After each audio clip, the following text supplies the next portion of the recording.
Perhaps we need some outside universal threat to make us recognize this common bound. I occasionally think how quickly our differences worldwide would vanish if we were facing an alien threat from outside this world.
Good evening and welcome to Spaced Out Radio tonight. My name is Dave Scott. We appreciate you tuning us on in as we prepare for an evening of Swamp Dweller. Yes, Swampy is here, and it's going to be a great show tonight. And get prepared. He's going to bring some weird, strange stories with you as well. But first, we need to say hello to each and every one of you. Why? Well, that's usually what we do around here. Eternity Eternal in the gold medal position. Kitty Cattywhack with a silver. Necessary Dialogue with a bronze medal tonight. Scrolling on down, we say hello to Mel WD40, lubing us up for tonight's show because Swampy says, Dave, I refuse to come on unless Mel lubes me up. So Mel is over in Swamp Dweller's studio right now, lubing him up as we speak. Mel, don't forget to give yourself a little shot as well. T-Bone, my man, how are you? Trucker Andrew, nice to see you. Thunderhead, good to have you here. Little Cam on YouTube. Hey, buddy, thank you for kicking off the Super Chat tonight. The Super Chat is a wonderful way to support what we do on this show on a nightly basis, so thank you very, very much. Michael Morris, the attorney at large, how are you? Robert Lamoth and Lisa Smith, good to have you here. Cosmic Joe is here. Cosmic Joe will be signing autographs after the show. Line up to the left of the studio, if you don't mind, to the left of the studio. Race Fan, how are you? Eloise, nice to see you again. As we continue on with our roll call, Tyler 420, how are you? And who is next on our list? We scroll on down and we scroll a little bit more. And then there's Gear Jammers. Candace Helfrich is here. Candace will be signing autographs after the show as well. Line up to the right of the studio, if you don't mind, to the right of the studio. Just a reminder, when Candace is signing autographs, do not make eye contact. Otherwise, she will get up and leave. Yep. You know, you ask her to sign autographs and just goes right into diva mode. Cost me a lot of money. Dunzel, how are you? As we continue on with our roll call, Just a Sloth with Wi-Fi. Love that name. Welcome to SOR Chat. Don't forget to hit subscribe, ring that bell. Metal Cultist Media, how are you? Welcome to SOR Chat. Yes, we are here for the Swampeth of the Dwells. I love it. Love it. All right, Road Flare, what's going on? Frankie B, thanks for coming on in. Luscious Jules, nice to see you. As we continue on with our roll call here. Mama Catherine, mwah, I love you, my dear. I hope you had a great day. So glad you are here tonight. Thank you for joining us tonight. I love you. Moving on, we have to say hello next to Swamp Dweller in the chat room as well. Look at that. He's in two places at once. Probably a doppelganger. Probably what it is. Let's see here. Moving on down. Flubber Lane, good to see you. And let's see here. Number 14 in your program, starting at left wing tonight from Stockholm, Sweden. Lars Jansson. There he is. And Lisa Piper, nice to have you here. Digiatic, good to see you. Fast Hemi, thanks for coming on in. As we continue on with our roll call, just another guy named Harry. Good to have you here as well.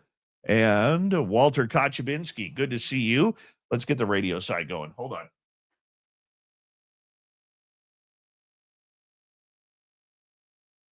Hello and welcome to the radio and podcast side of Spaced Out Radio tonight. My name is Dave Scott, and we are getting ready for a night in the swamp. Swamp Dweller is here momentarily. It's going to be great. We are in roll call on our YouTube side, so just bear with us.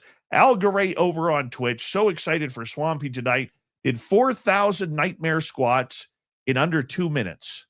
Under 2 minutes. Barely broke a sweat doing that, too. Cairo Terra, welcome to SOR chat. Thank you for coming on in. Nice comment. Look at that. Good. Jump on the bandwagon. Mima Flowers and Wando, nice to have you both here. Jay Truth, always a pleasure. Terry Mills, nice to see you. It is that time of the night to throw those horns up, everybody. Let's rock. Are you ready to hear your mystic voice of the night? It's time to wake up. He's here. Be quiet. He's ready for you to listen. Let's point our ears towards the little cabin in the woods. We're together.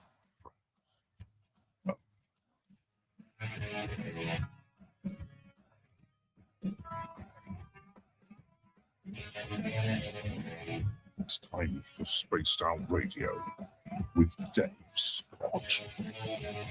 From the mountains of central British Columbia to you listening around the world, this, my friends, is Spaced Out Radio.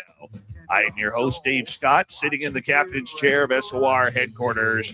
We welcome you to tonight's show on our terrestrial affiliates around North America, digitally on every major podcast network.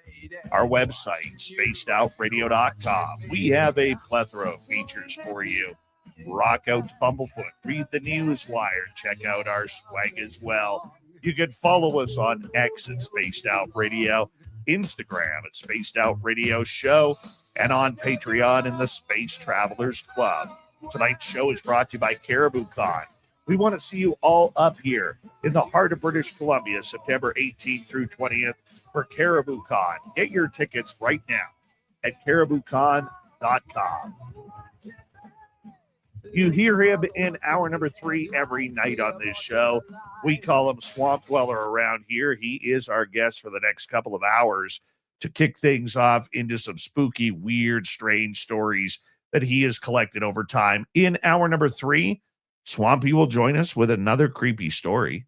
And then, right after that, we're not going to do the weird news of the week this week. But Terry Hall is going to be here. And we have a special guest coming in hour 3. If you're a regular on this show and you've been with us a while, you know of Random Guy. Yeah, Random Guy. He'll be here in hour 3 with Terry and myself. So sit back, relax. This one is going to be jam-packed. Swamp Dweller is one of YouTube's most recognizable horror storytellers, captivating millions of listeners with his immersive narrations of creepypasta-like stories. However, these are true. Yeah.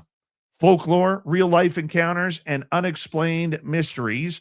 Throughout his highly successful channel, Swampy has created a dedicated community of fans who return for spine-chilling tales of strange creatures, eerie wilderness experiences, and paranormal encounters, drawing from both classic legends and first-hand accounts submitted by viewers from around the world. Swamp Dweller transports audiences into the darkness and the darkest corners of the unknown. Let's bring him on in because we love it when he is on. Swampy, how you doing, man? Welcome back to Spaced Out Radio. Good to be here, Dave. Thank you for having me. I am a little under the weather, so apologies if I don't sound as energetic as I usually am. I'll tell you what I do love about you, though, man, is you don't do a lot of podcasts, yet for some reason, you've always chosen our radio show. And I just want to say thank you for allowing us to be a part of the swamp, play your stories, kick off hour number 3 every time you are available, putting out new content on your Swamp Dweller YouTube channel. It's just really appreciative. Yeah, of course, dude. I love your show. And the show is great. I love the people a part of it, everybody in the chat, and of course yourself. It's a great time here on Spaced Out Radio. So, it's an honor for me to be here, and it's definitely a mutually beneficial thing. And I'm glad to be able to share my stories in hour 3. It's an honor, it really is. You have a real passion for writing, a real passion for storytelling and music and everything that kind of goes into between. Where did all this creativity come from for you?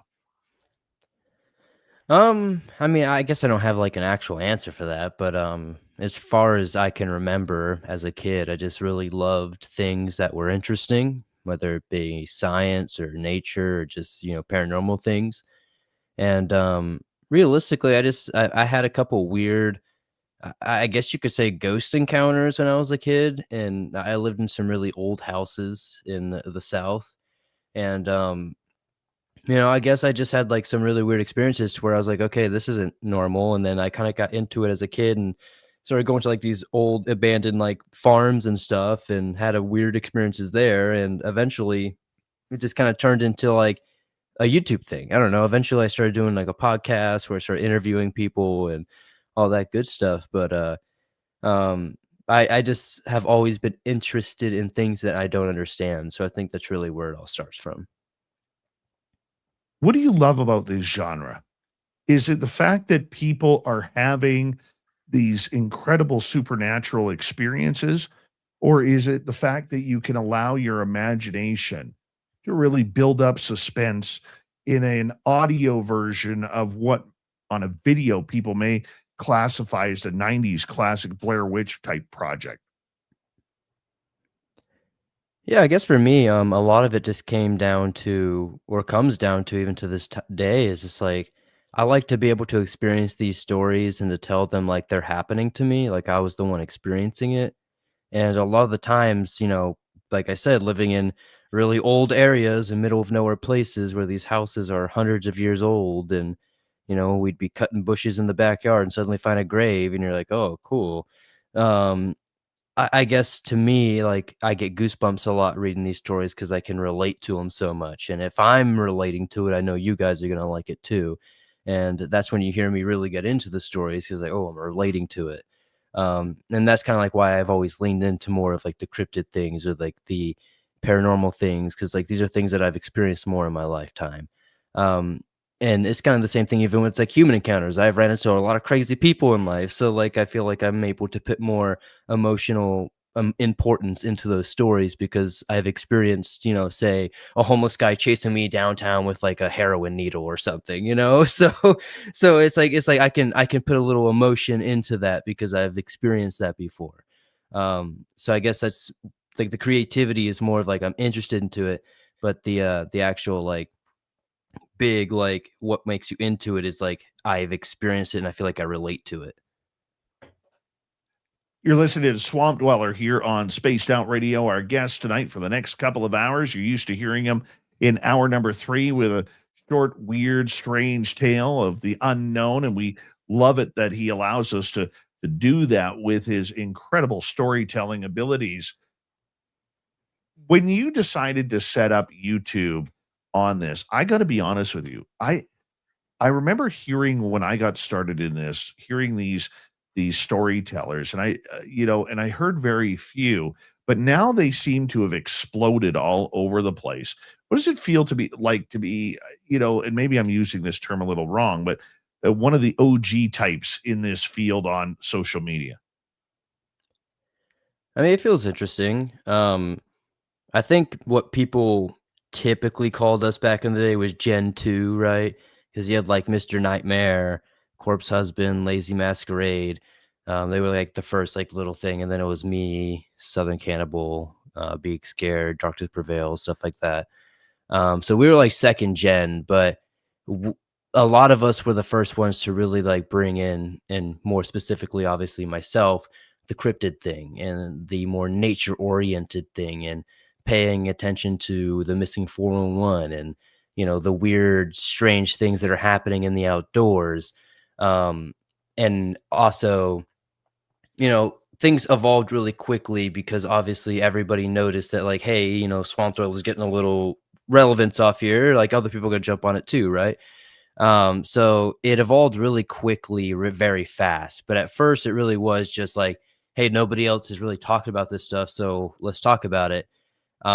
Nowadays, I'm happy. You know what I mean? Like, I'm so glad to see that there's like a mainstream, if you want to call it that, to where like there's all these people doing it. Everybody's talking about these things because that keeps these stories going. And a lot of these stories are very real and have a lot of importance. And I think at the end of the day, like, it's beautiful. So, um, I don't know. I guess at the end of the day, it's like I'm happy where I'm at. I'm happy to have been able to help propel where we are now, and hopefully it continues to grow. Here's where I will say where I think a lot of the field goes wrong on this, because when I listen to your shows, I'm not constantly interrupted by commercials. And I think a lot of people are doing it for a quick buck, load in a bunch of commercials. I listened to this one channel. Sorry, I cheated on you. I did. One night I cheated on you because I saw a topic that I wanted to hear. And I woke up in the middle of the night and it was like one of those, I think it was like an 18 or 20-minute commercial was on. Oh, wow. And I was like, you got to be kidding me right now.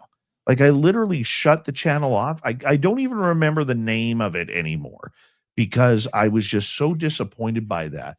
But how do you find the balance? I mean, you've got over 300,000 subscribers on YouTube. That's a lot of people, man, who are paying attention to everything that you write, but you don't bombard them with advertisement. You don't bombard them with YouTube commercials that never seem to end. You seem to have a care for your listener that many don't anymore. I mean, off rip, I try to do it every 15 minutes. I feel like that's fair. So especially because my videos are usually an hour plus. But something I have noticed and something I had to get really on top of is that YouTube itself likes to do automatic ads, and they'll add them like every 35 seconds. So I've had some videos that have had like 200 ads on them, and people are like, "Why are there so many ads?" I'm like, "What are you talking about?" I look there, and suddenly they're there. But I haven't had that problem recently. But I manually do at least 15 minutes every ad, mainly just because I feel like that's fair. It's easier to fall asleep to, et cetera, et cetera. But mainly it's just YouTube itself. And a lot of people just do the automatic ad setting because that's what will make you the most money, like you were saying. But it is really just like impossible to listen to these stories, use them to fall asleep, or even enjoy them when, like, every 45 seconds there's a new ad going on. And sometimes the ads can be multiple minutes. That drives me nuts, man. Absolutely drives me nuts. Do you have a favorite topic that you love to cover? I know you're really into missing 411. I know you've been into these not deer stories, but what's your favorite to go through? At the end of the day, it'd probably always be cryptids at the end of the day. It's kind of like where I got my start from. And I feel like that's still where like the bread and butter is today on the Swamp Dweller channel. I really enjoy the cryptid stuff. I enjoy hearing these stories of people hunting or camping or being in the middle of nowhere, and it's just experiencing these very weird creatures. How often do you let me rephrase before I ask you that. Has it turned yourself into a curious enthusiast by going out and looking for Bigfoot or Dogman or gnomes or little people or aliens and UFOs? Nah, it's maybe the opposite. Yeah, for sure. I'd rather stay inside. I'll be honest. Like, the reason why I love them so much is because when I was a kid and when I was a teenager and I was younger, I was a massive outdoors guy. That's why I relate so much because I lived in the middle of nowhere. I didn't even really have like access to the internet until I was like 15 years old. So like I really didn't understand what any of this stuff was. And even then it was like basic like satellite internet, right? So it's like it wasn't really like we were sitting there spending time on Facebook or anything. So I didn't really know what the internet was until very later in life. So I spent a lot of time in the woods. I spent a lot of time experiencing things that people that I now realize might not be so normal that I thought was super normal back then. Um, I can't say I saw Bigfoot or, scrapped it up with a skinwalker or anything, but I definitely did see a lot of weird things. And they're very like prominent in my brain. That's why like I think a lot of these stories like resonate so much with me, and I can put so much emotional girth into them. But yeah, man, I mean, I just at the end of the day, I just didn't spend a lot of time online as a kid. So I guess just being outside really makes you understand these stories a little bit more.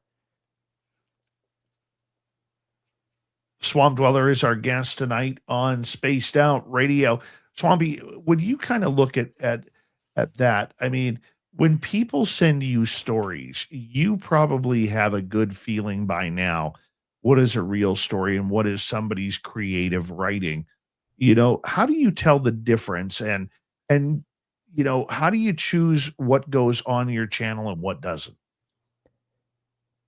I guess it really just depends on context, right? Because some people can have like fantastic stories, but it depends what the topic is, right? So if we're talking about something more paranormal or something a little bit more obviously out left field, I'm gonna have a little bit less of a threshold as if it were, say, hey, we're in the woods encountering Bigfoot, right? Um, but I guess I really just go off gut feeling and how they're explaining it. Not everybody's a writer, so like that's what makes it a little bit tough. So not everybody knows how to emote and express themselves in a way that makes sense. So I can understand how some people can read something and be like, well, that's clearly fake. And how other people could read it and be like, well, hey, this person's clearly trying to express something that they might not understand. So that's typically where I like to have the open back and forth system on my website, to where when you submit a story, I have the ability to be able to get back to you because you provide an email. So if there's something that I don't understand, or there's something that needs more maybe one-on-one attention, I can kind of get in touch with you and we can figure it out from there. I asked Lon Strickler from phantomsandmonsters.com this exact question, but you know, I know you're not, a lot of people have, you know, claimed you're a creepy pasta type writer, and that's not really, I think I know you well enough to say that's not really your style. You like more of the true encounters that people are claiming, much like Lon and Phantoms and Monsters. When you were there listening to these stories, I mean, it's very easy to get wrapped up in the emotion of it all. Do you really, really uh accept that a lot of these people are having these weird ass encounters that of creatures that probably shouldn't exist anywhere outside of a movie or a writing piece? I mean, to an extent, yeah. I mean, I think it might come off in the wrong ways. People think I might just accept everything off of face value. Um, but I mean, to say that I've read creepypastas, like, yeah, sure, that's true. But I mean, I'll just put creepypasta in the title, right? Like, there's never been a time on my channel where you're gonna find a deceptive piece of writing. I'm never gonna take something that's clearly not real and label it as real. If somebody claims something, a lot of times you see we put alleged in the title, right?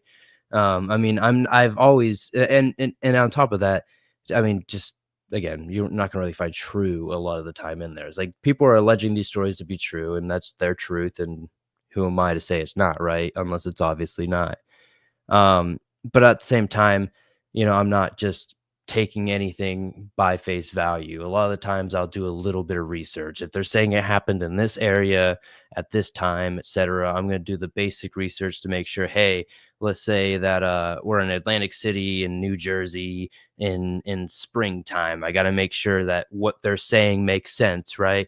And I'll at least corroborate the details. I can't say, hey, what they saw was real. I wasn't there, unfortunately.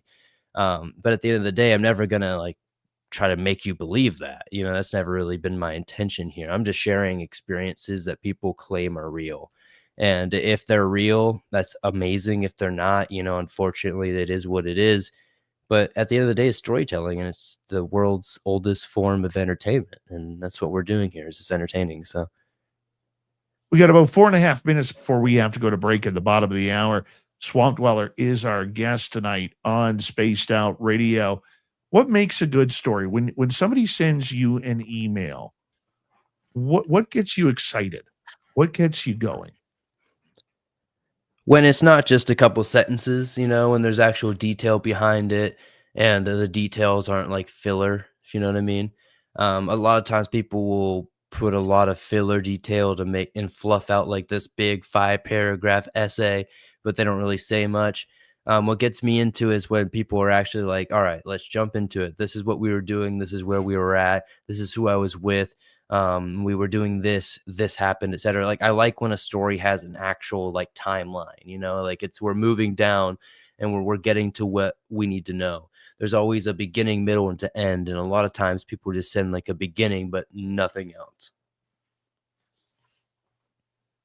See, I love it when people come on this show and you can just feel the emotion in what they have experienced. Now, you're a little bit different because you're telling people stories.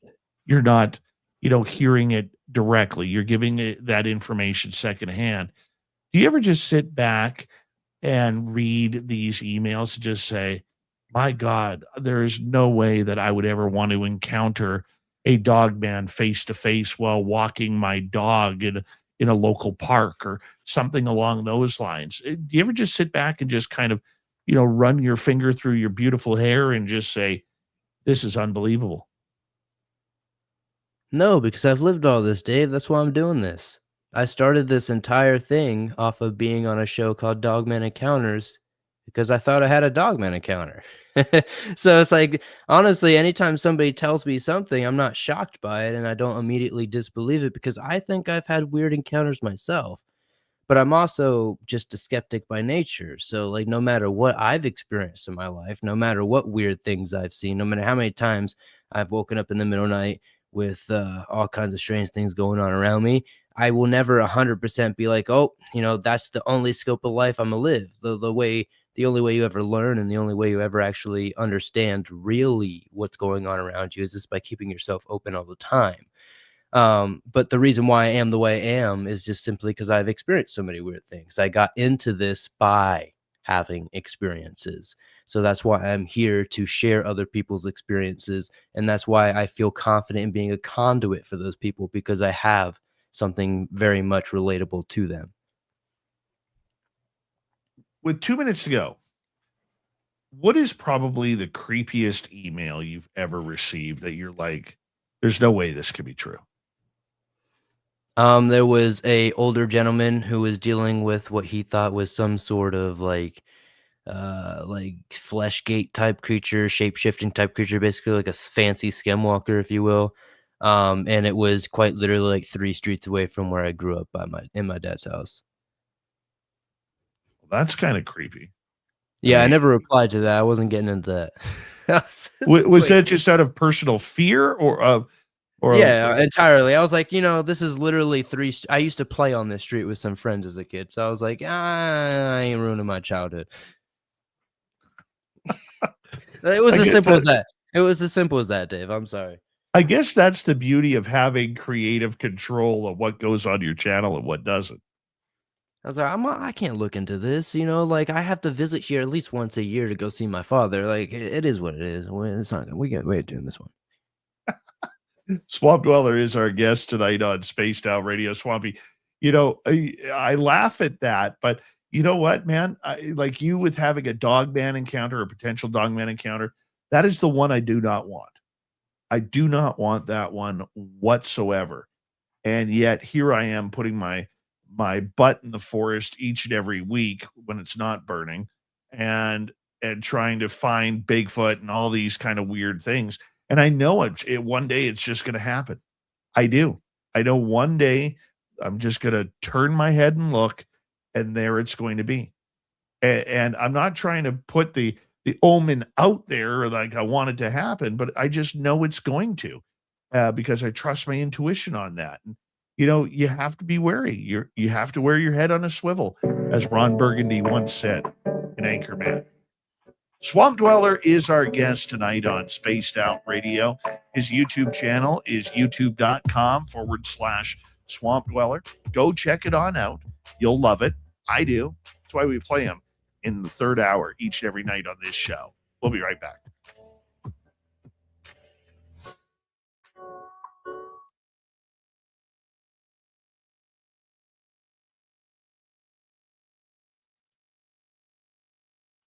Good start, buddy. Good start. Oh, Hey, good stuff, dude. Oh, my bad. Yep. Yeah, good stuff. Good stuff. I was gonna say, I was like, you're always talking about bringing me up there to see some big feet. I mean, if you want to see some swamp dogs, you can come down here. I got you, brother. no fucking way. Pardon my language. No, high key. I mean, I would love to come down and see you. I've never been to Florida. It has nothing to do always, with it. I don't know if I've ever shared that with you guys on the show, but I've got like 3 different, like, quote unquote, I mean, I say air quote, but like dog man encounters. They're not all like super crazy, but like I've got like at least 3 of them. Well, we'll talk about them when we come back. For sure. But yeah, Dude, that's how I started the I want channel. to look for Dogman with you. I'm not. I don't. Put it this way. If you go behind me about 20 miles, maybe a little bit longer, maybe about 40 miles, 30 to 40 miles, there is a range there where the dogmen are said to hang out. And I'm like, no way. If they're in the east, I go west because I know the Bigfoot are out there. Nah, dog. I'm telling you. Mister, I don't accept an old man's story because I'm chicken shit. Yeah. Okay.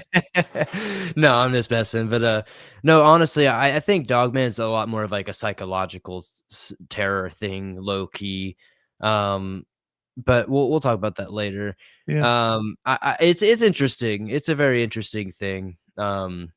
I don't know, but yeah, Dogman's definitely how I started this whole thing. I had before we were Swamp Willow, we were Swamp Dog Chronicles, and we were talking about Swamp Dog stuff. So, well, we'll get into that here in about 3.5 minutes. Acuff, how you doing?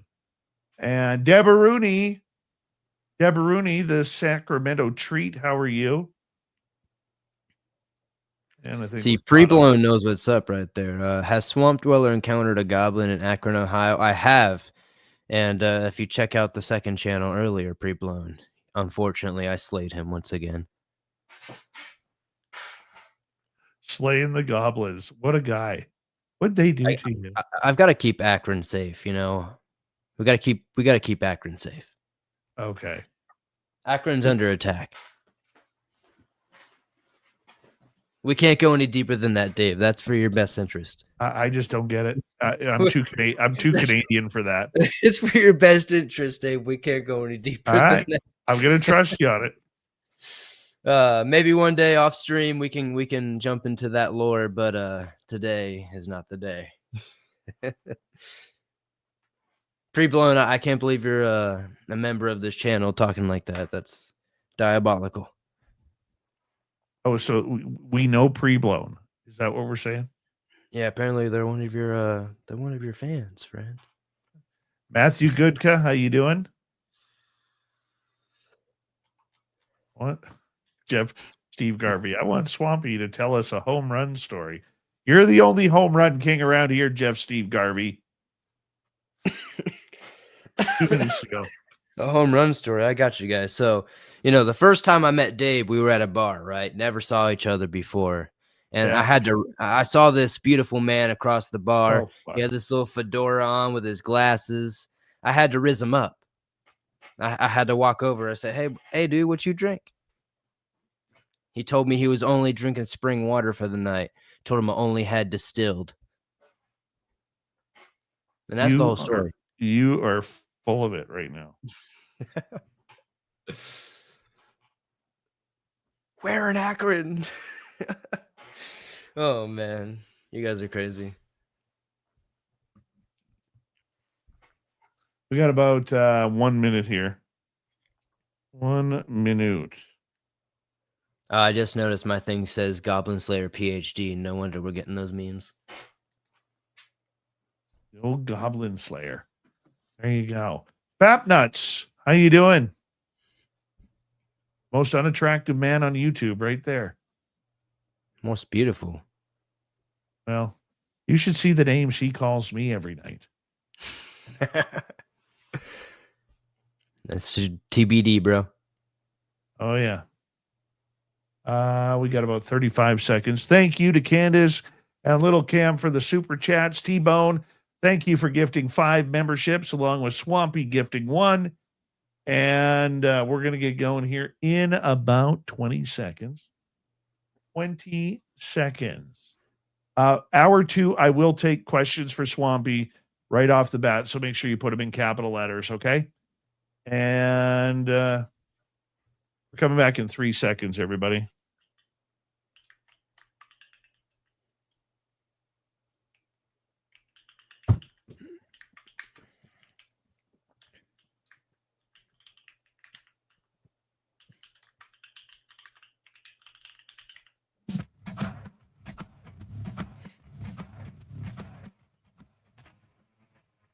Here we go with the second half hour of Spaced Out Radio. My name is Dave Scott. The buffed up one, Swamp Dweller, is here tonight.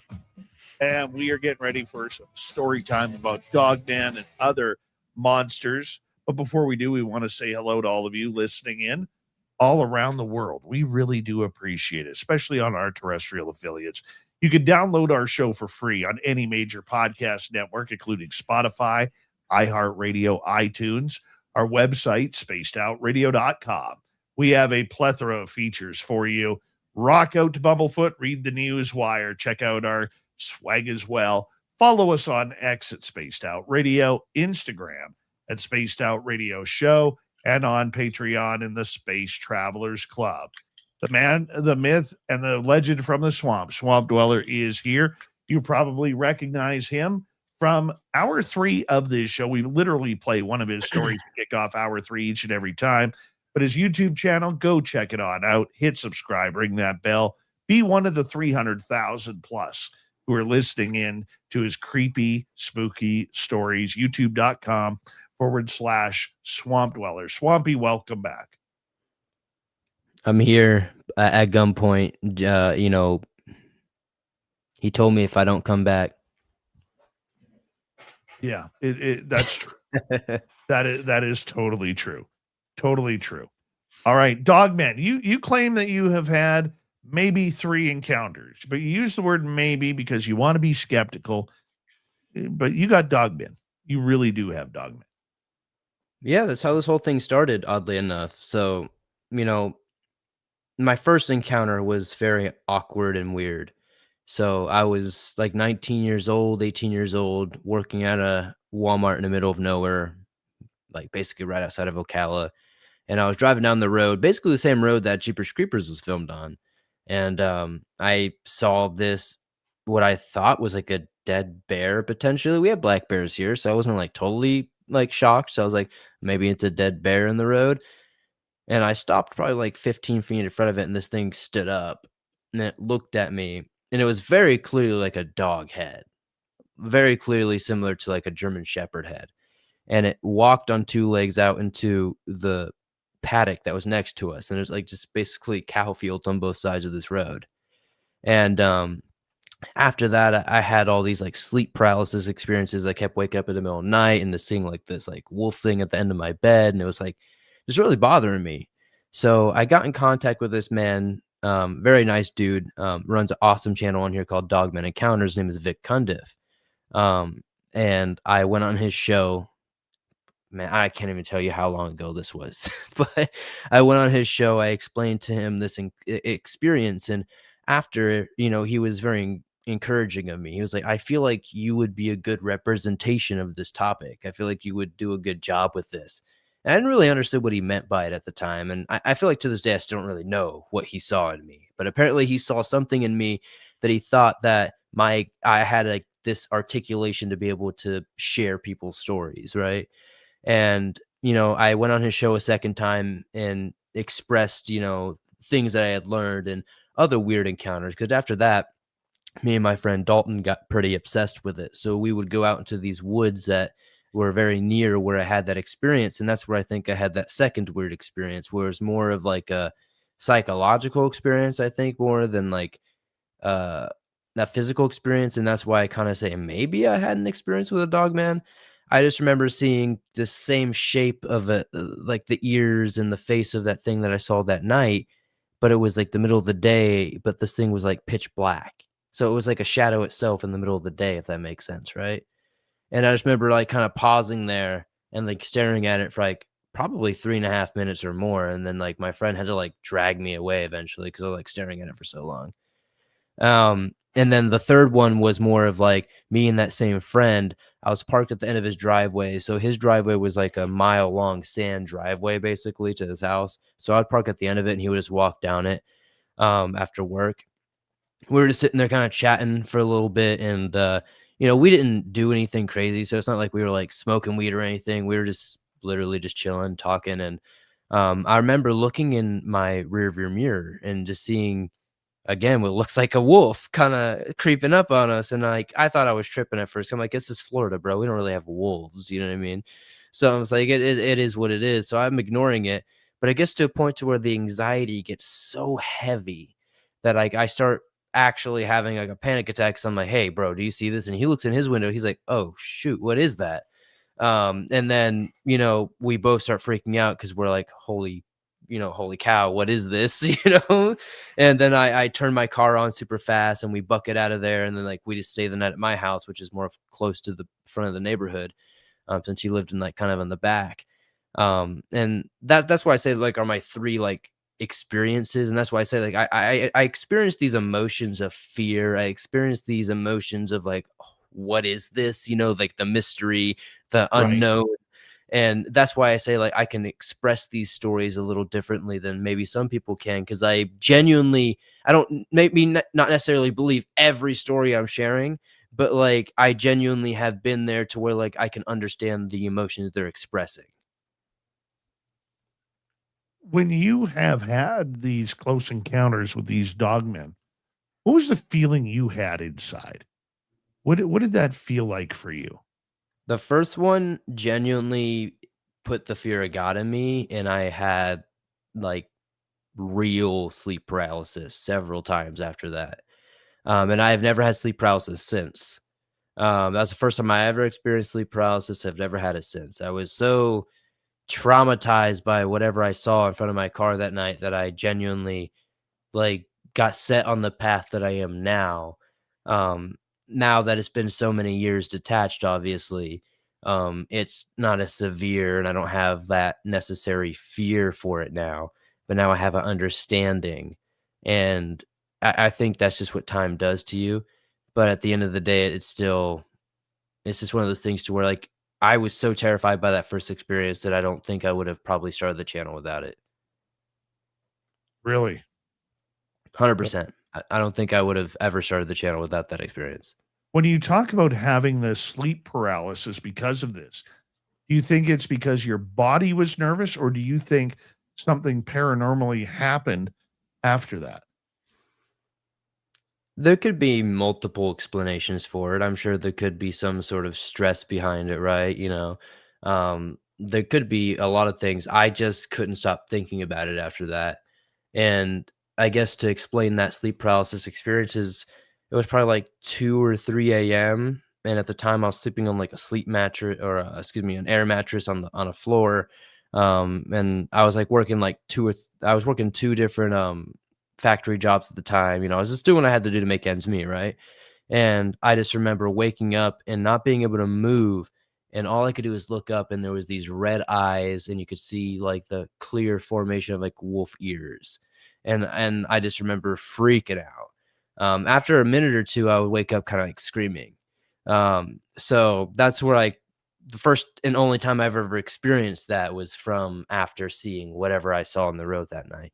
So to me, I've seen coyotes, I've seen bobcats, I've seen panthers, mountain lions, whatever you want to call them. I've seen all kinds of stuff. I've grew up on beef farms, I've seen all kinds of things. So for whatever reason, whatever I saw that night was so apparently, traumatizing that it caused me to have sleep paralysis for a couple weeks after. Do you ever think that this was meant to happen? Sometimes I think so, yeah. Because when you look at the timeline and what everything that came from it, yeah, it really does make sense. I often wonder that about even with my own experiences and in starting this show because I couldn't explain what was going on, and I had to take my retired journalist hat out of mothballs and start asking questions again. But I never thought I would meet so many people that are in the same boat as me, but just don't know how to properly use their voice regarding this. When you are w- writing up these stories and you're writing whether it's on Bigfoot or some sort of weird, strange creature that seems to come out of nowhere, are you noticing people right now starting to bring in different types of creatures? It's almost like there's this veil that's thinned and all of these the weird looking monsters, I don't know what else to call them, are coming out of the woodworks. Yeah, I feel like that's been something almost from jump, to be honest. It's just there's always been this like offshoot of like weird, not really sensical creatures, ones that you like it's hard to fit into like a Bigfoot or a Dogman or a Skinwalker category. And even more than ever, I think that's becoming more and more common now. I feel like I'm getting less Bigfoot encounters and more Moose Man encounters, Otter Man encounters, just Gushtaka encounters, whatever you want to call them, just all kinds of strange things that like sometimes I'm like, I don't even know how to make videos out of this other than just calling it a cryptid video. Right? And that's exactly it. What the hell is Moose Man, by the way? Apparently it's a Canadian thing, but at this point, I think there is probably some sort of spooky legend for everything in every region.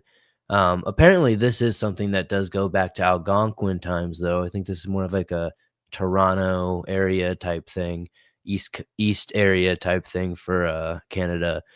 But essentially, it's very similar to the otter man over in Alaska and whatnot. Creatures that are bastardized by some sort of spiritual cannibalistic thing that go out and try to basically wreak havoc and or vengeance on one form or another. A classic story is a family that was living in a ranch out in the middle of nowhere out there essentially killed a bunch of mooses, basically eviscerated the whole population there. And for vengeance, a moose man came back and basically destroyed them in return. I never want to run into Moose Man. Running into moose is hard enough as it is. And thankfully I haven't had that opportunity yet with moose in our area. But did you know moose actually kill more people in North America annually than bears do?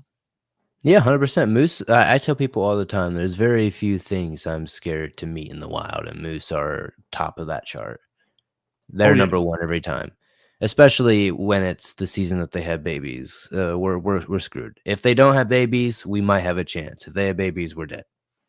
Oh yeah. Yeah, they are a they're not a violent creature, but they are extremely territorial and they will kick to kill. That is very, very true about them. I once a few years ago, we were out hunting and we were coming back from this location and there was a little bit of a dip in the road and there was the biggest bull moose I ever saw. And Oh boy.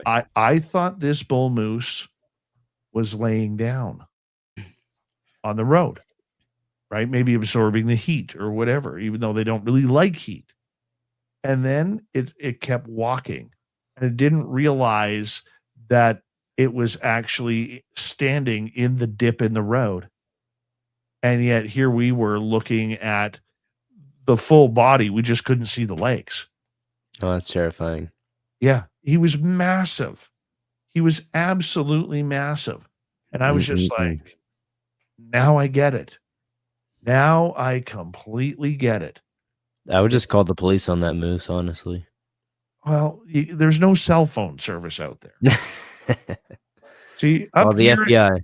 up here in the wilderness, we don't have cell phones in the swamp, cell phone signal in the swamp like you guys do. So, We don't either, man. We just get the freaking satellite phone and we figure it out. It's like, hey, look, there's a massive alligator. Somebody's got to do something about it. Yeah. See, alligators, I don't do. Alligators, crocodiles, not really doing them. Although, Alligators are chill. They're chill. They're not doing nothing. The crocodiles, that's a different story though. although I think it would be kind of cool to go into one of those streams and fish for like bass or snakeheads and watch the alligators kind of roll on in trying to catch it while you're fighting the fish. I think that would be kind of cool. We can do that anytime, man. We got springs for days here. The alligators attack like once every 6 years. They're cool. Yeah, dude, I'm a meal. You're like a toothpick compared to me. You just gotta be smart. Look, like the recent people that got attacked, they were in poop brown water. Who does that? Don't do that. That's not smart. Go into the clear water. That's smart. You know what I mean? Like we're smart, not hard. You know, you don't have to die in Florida, but you can. Well, I'm more worried about Florida man and Florida woman than I am about the alligators.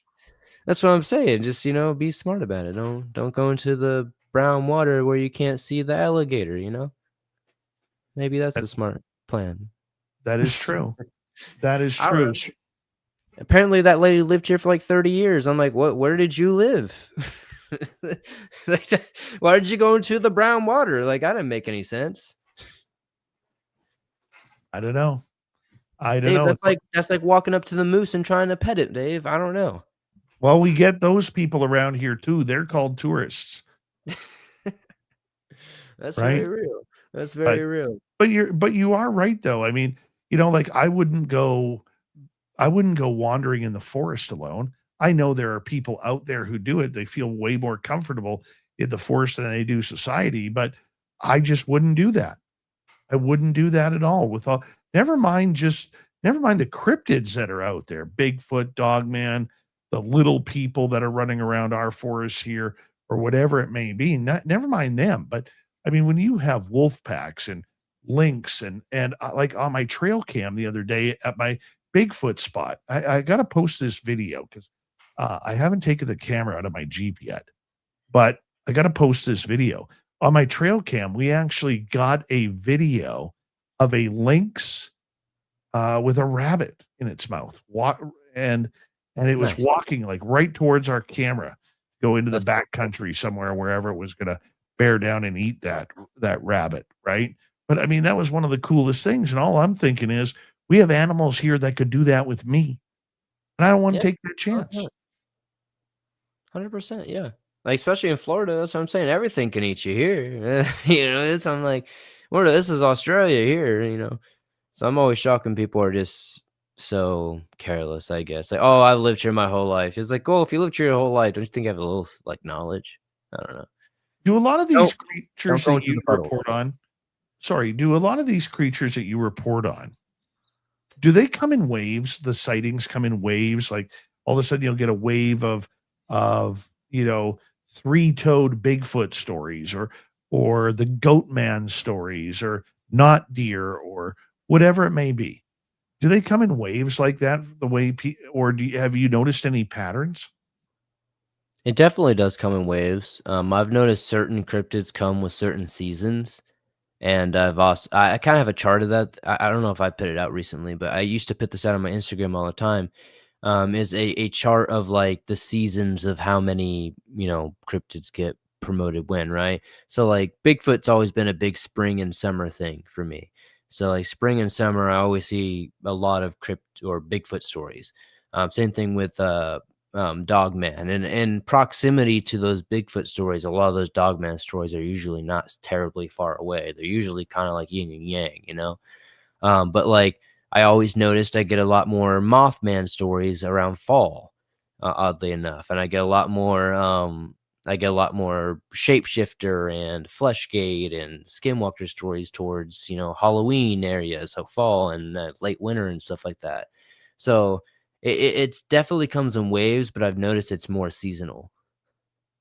Have you noticed then with those seasonal ties that the stories are quite the same, or do they seem vastly different? I guess it depends, but it just depends. But like for the most part, they're usually fairly different. They can fall into a certain I guess, routine sometimes, depending on like what type of creature we're talking about. But I think that really just more comes to like people's writing skills more than it comes to the actual like encounter itself.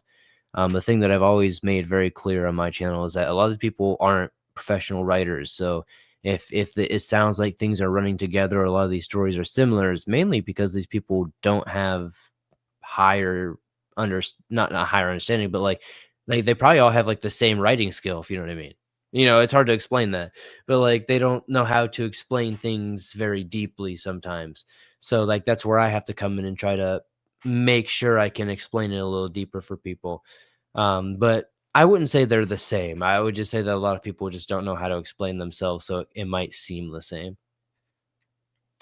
We have 4 minutes to go before we have to go to break at the top of the hour. Swamp Dweller is our guest tonight on Spaced Out Radio. What's a memorable UFO encounter that you have reported on?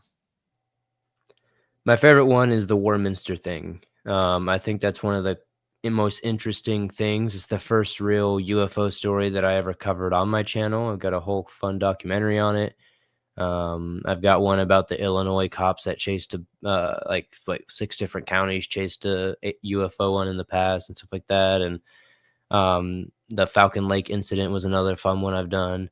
But I would have to say the Warminster thing. It's just interesting. It's like pill shaped. It's just to me, it's just like the classic rendition of like a UFO encounter, and like you had like multiple towns of people like saying they saw the same thing, and like you had all these like town hall meetings, and it was just so interesting to be able to see like people in the 40s kind of discussing UFOs. When you see people doing it in 2026, you're like, okay, that's normal, I guess now, but back then that must have been so strange. Give people a little rundown of that story. We got 3 minutes. We got lots of time. So basically the Warminster thing, one second, let me look it up real quick because I just want to make sure I understand.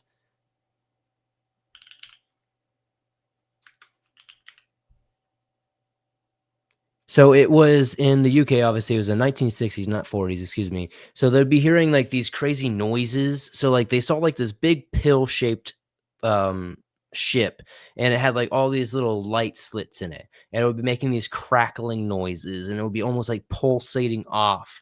So it would come in waves. So it would be like every like 20 to 30 seconds it would come off, and it was just like loud and dreary. And it was years. I think it was between 1964 and like 1966, and well over like 24 citizens reported stuff and all that. So like they would have like these public meetings, and they would be like, we have to figure this out. Again, I have a whole video that talks about this. There's so much information to try to cram into one thing. But essentially they never figured out what it was. There were sightings in Clay Hill, Cradle Hill, there Warminster, just all kinds of places. I'm probably saying these places wrong, but essentially Arthur Shuttlewood popularized everything, and he was like the main guy who like wrote stuff about it and was kind of documenting everything. And essentially people were getting sick allegedly from like the vibrations and the crackling noises that were coming off the machine. And it's basically like within a year or two period that people were seeing this, it like basically disappeared, and essentially nobody's allegedly seen it ever since. Oh my, that sounds a lot like the what's his name from Vancouver Island. It seemed, yeah, there's a story about Vancouver Island from around in this town called Duncan. Oh my goodness, his name is on the tip of my tongue, and I just cannot figure it out right now. And he wrote a note to his parents that in I think it was about 1980, 81, that he was going to be taken by aliens, and he would see them again in 4 months. And the case is considered a suicide by the RCMP. Granger Taylor is the name. Granger Taylor. And thank you, J Truth. Appreciate that. And they found his truck blown up from dynamite up on one of the mountains, and they said there was some DNA there, but the people in the folklore say he was taken. this is a guy who had like a grade 8 education, but could fix anything from trains to automobiles, even built himself his own UFO. Wow. So lots of, you gotta check that one out. That would be a great one for your channel. I definitely have to check that out. Swamp Dweller is our guest tonight on Spaced Out Radio. We have him for another hour. Creepy stories, creepy pasta, creepy monsters. This is Spaced Out Radio with host Dave Scott.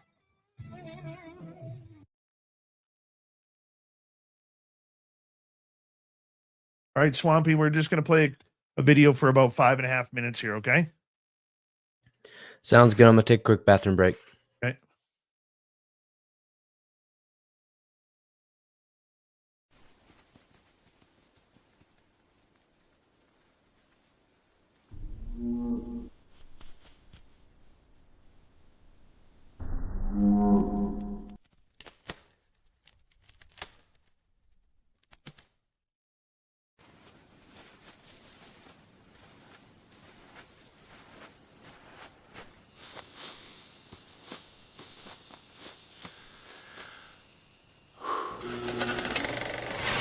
Our merch is Bigfoot approved.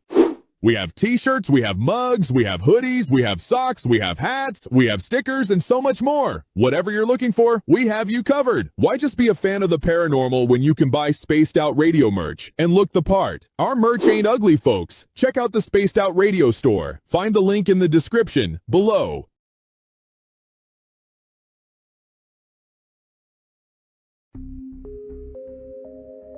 Lurking within the forested region of the 108-mile ranch, where the worlds of the normal and paranormal collide. CaribouCon is waiting for you, bringing together a panel of renowned experts in the paranormal, cryptid research, and UFO phenomena fields.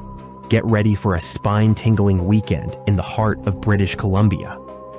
Enjoy fascinating discussions, presentations, tours of local haunted areas, and skywatching. Learn from investigators, authors, and enthusiasts who explore everything from ghost hunting techniques to sightings of Sasquatch and beyond.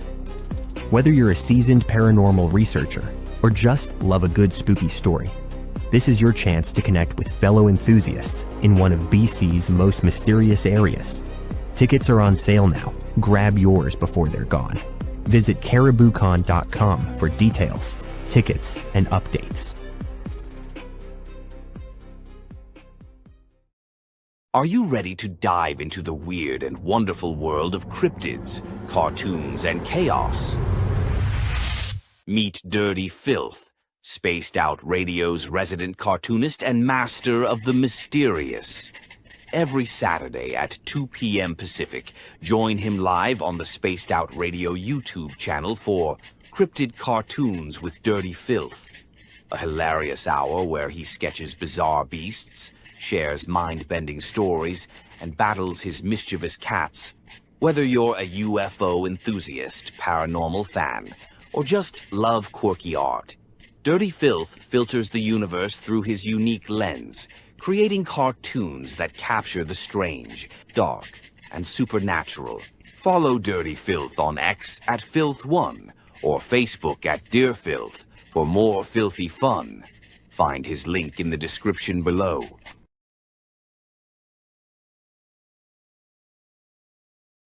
Spaced Out Radio wants to hear from you. We love our community, and your voice truly matters. Drop a comment after every show and let us know what you thought. Agree with our guests? Tell us why. Disagree? We want to hear that too. We read every single comment. Jump into the live chat during the broadcast and be part of the conversation in real time. Got a killer topic idea? Your suggestions help shape the show. And if you want to take it even further, join our Patreon for bonus content and direct feedback opportunities with Dave and the team. This is your show as much as it is ours. Whether you're a longtime listener or brand new, we want your thoughts, your questions, and your ideas. And let's keep building this incredible community together. Spaced Out Radio, where the conversation never ends. What are you waiting for? we're listening.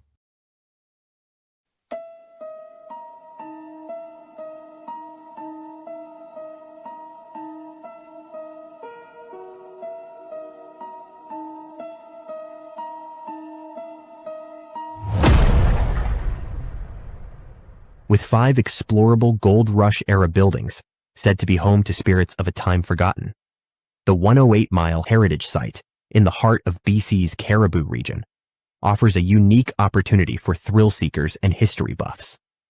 For an evening of historical fun, step into our guided ghost tours, where spine-chilling stories of Gold Rush legends and unexplained encounters come alive. For those craving even more, inquire with us about conducting a hands-on paranormal investigation of your own. And if you're truly brave, book our haunted sleepovers. Spend the night at our B&B inside the McNeil House to truly experience this historical landmark and its ghostly secrets firsthand. For booking or inquiries, go to haunted108.com.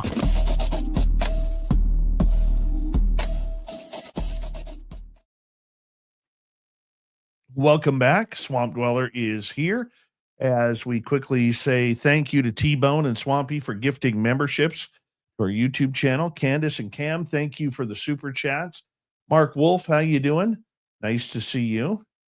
And who else do we have that jumped in here? Let's Undead Jed, nice to see you. Jerence Carter is here, everybody. Jerence Carter. Line up to the right, please. Exactly.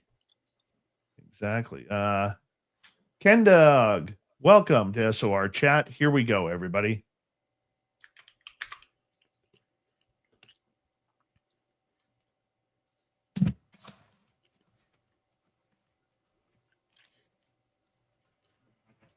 This is hour number 2 of Spaced Out Radio tonight. My name is Dave Scott. Swamp Dweller is our guest. We're going to bring him back here momentarily, but first, we want to say hello to all of you listening in on our terrestrial affiliates around North America, digitally on every major podcast network. Our website, spacedoutradio.com. We have a plethora of features for you. Rock out to Bumblefoot, read the Newswire, check out our swag as well. Follow us on X at Spaced Out Radio, Instagram at Spaced Out Radio Show, and on Patreon in the Space Travelers Club. The Desert Clam has set the password for tonight in the SOR Space Travelers Club, Gamomania. Gamomania is your password. Use it wisely, Space Travelers, as the Clam sets the password each and every night right here on Spaced Out Radio. From the swamp himself, Swamp Dweller is here. You hear his stories to kick off hour 3 of this show each and every night, tonight included, even though he is our guest. YouTube.com/Swamp Dweller is his channel. Make sure you go hit subscribe, ring that bell. Swampy, welcome back. Glad to be here, my friend. All right. I want to hear a couple of spooky stories for you. I know you love the not deer stories. First off, explain what a not deer is, and then maybe share a story with us.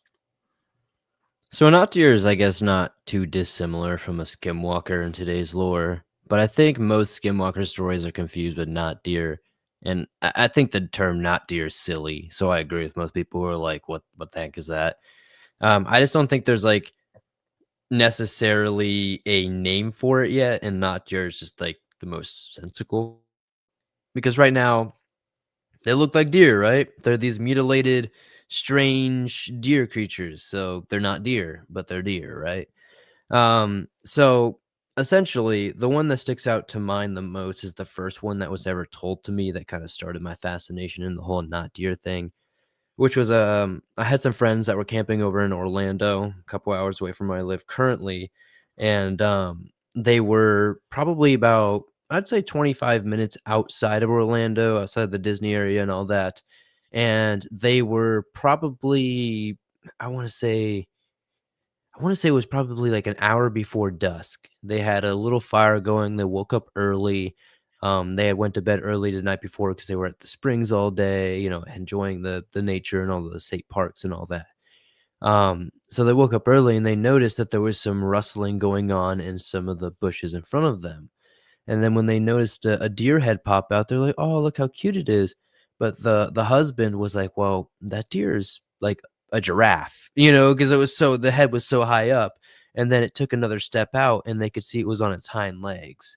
And then it continued to walk on its hind legs towards them, but its eyes were almost like bloodshot red, and it was like swinging its hands at them and making this weird noise that they couldn't even explain, like a demonic noise almost. And once they took a closer look at it, they could see that a lot of the skin had already decayed, and it was emaciated looking, and it was just not a deer. And I guess that's where the whole term "not deer" came from, was from stories similar to that. Unfortunately, there's no real end to it. They just kind of run away and come back later to pack up their stuff. But they said when they came back, it's very similar to Bigfoot stories and Dogman stories, where their whole camp is just ransacked and destroyed and absolutely just pillaged. No kidding. A lot of these creatures can get very violent and destructive. What do you think causes that? A lot of people will say, well, it's humans moving into their territory or whatever. But do you think it's more than that? Do you think it's just that's just their nature? Well, I guess it really just depends on who, what, where, and why, right? I think everything has context. I don't think anything is inherently necessarily evil or angry, right? But I think there's definitely times where you're in the wrong place at the wrong time, and I think that's what happens more often than not with whether it be cryptid encounters or just wildlife encounters, right? It's usually kind of wrong place, wrong time. I don't think Dogman goes out there and it's like, "Oh, I can't wait to find Dave Scott and mess his day up." I don't think that's necessarily how it works out. But I think a lot of these creatures might be more territorial, like a hippo, right? Like if you're into a hippo, it might not seem scary, but it'll probably ruin your day. So I feel like that's kind of how it goes. It's like, oh well, I'm a Wendigo and I happen to run across Dave Scott, so I guess we're tumbling today. We're crashing out. No, definitely not. Don't want to run into a hippo. That is for sure. Definitely do not want to run into a hippo. Swamp Dweller is our guest tonight on Spaced Out Radio. We've talked Dogman. We've talked a little bit of UFOs. We've talked a little bit about not deer.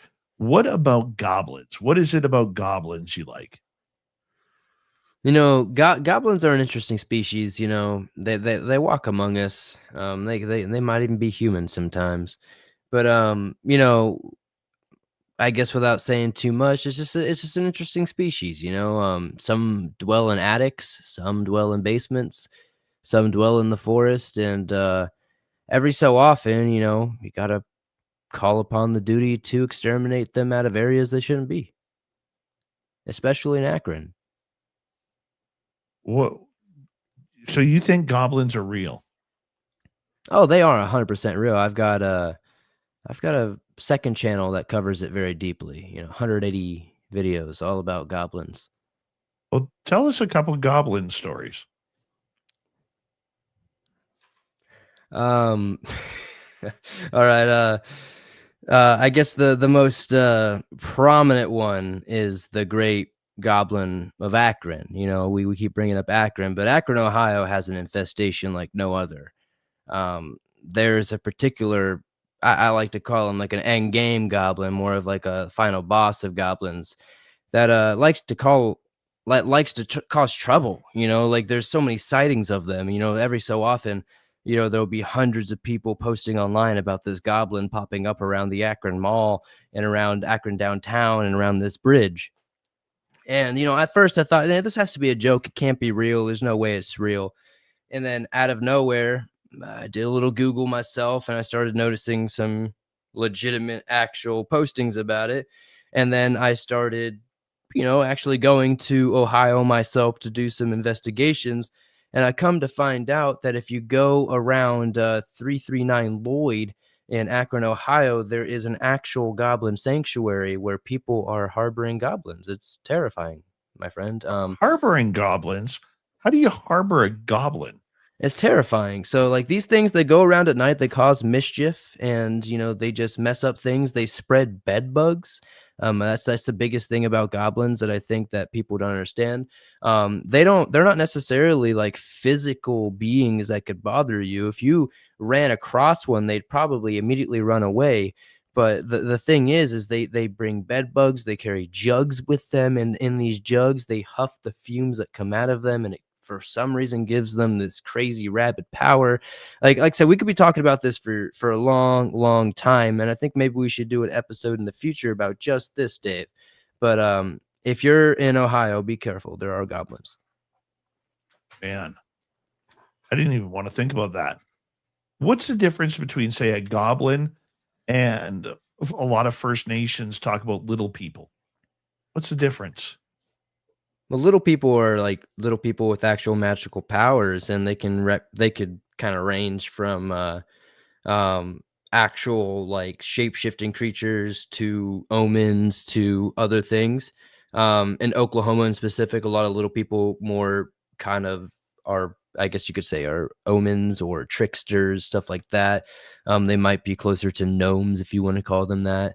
Goblins can be shapeshifters in a sense, but they're more of like social shapeshifters. They're more of I don't know, it's hard to explain. I would have to put a presentation up for you guys to make a little bit more sense about goblins. They're a very interesting creature though.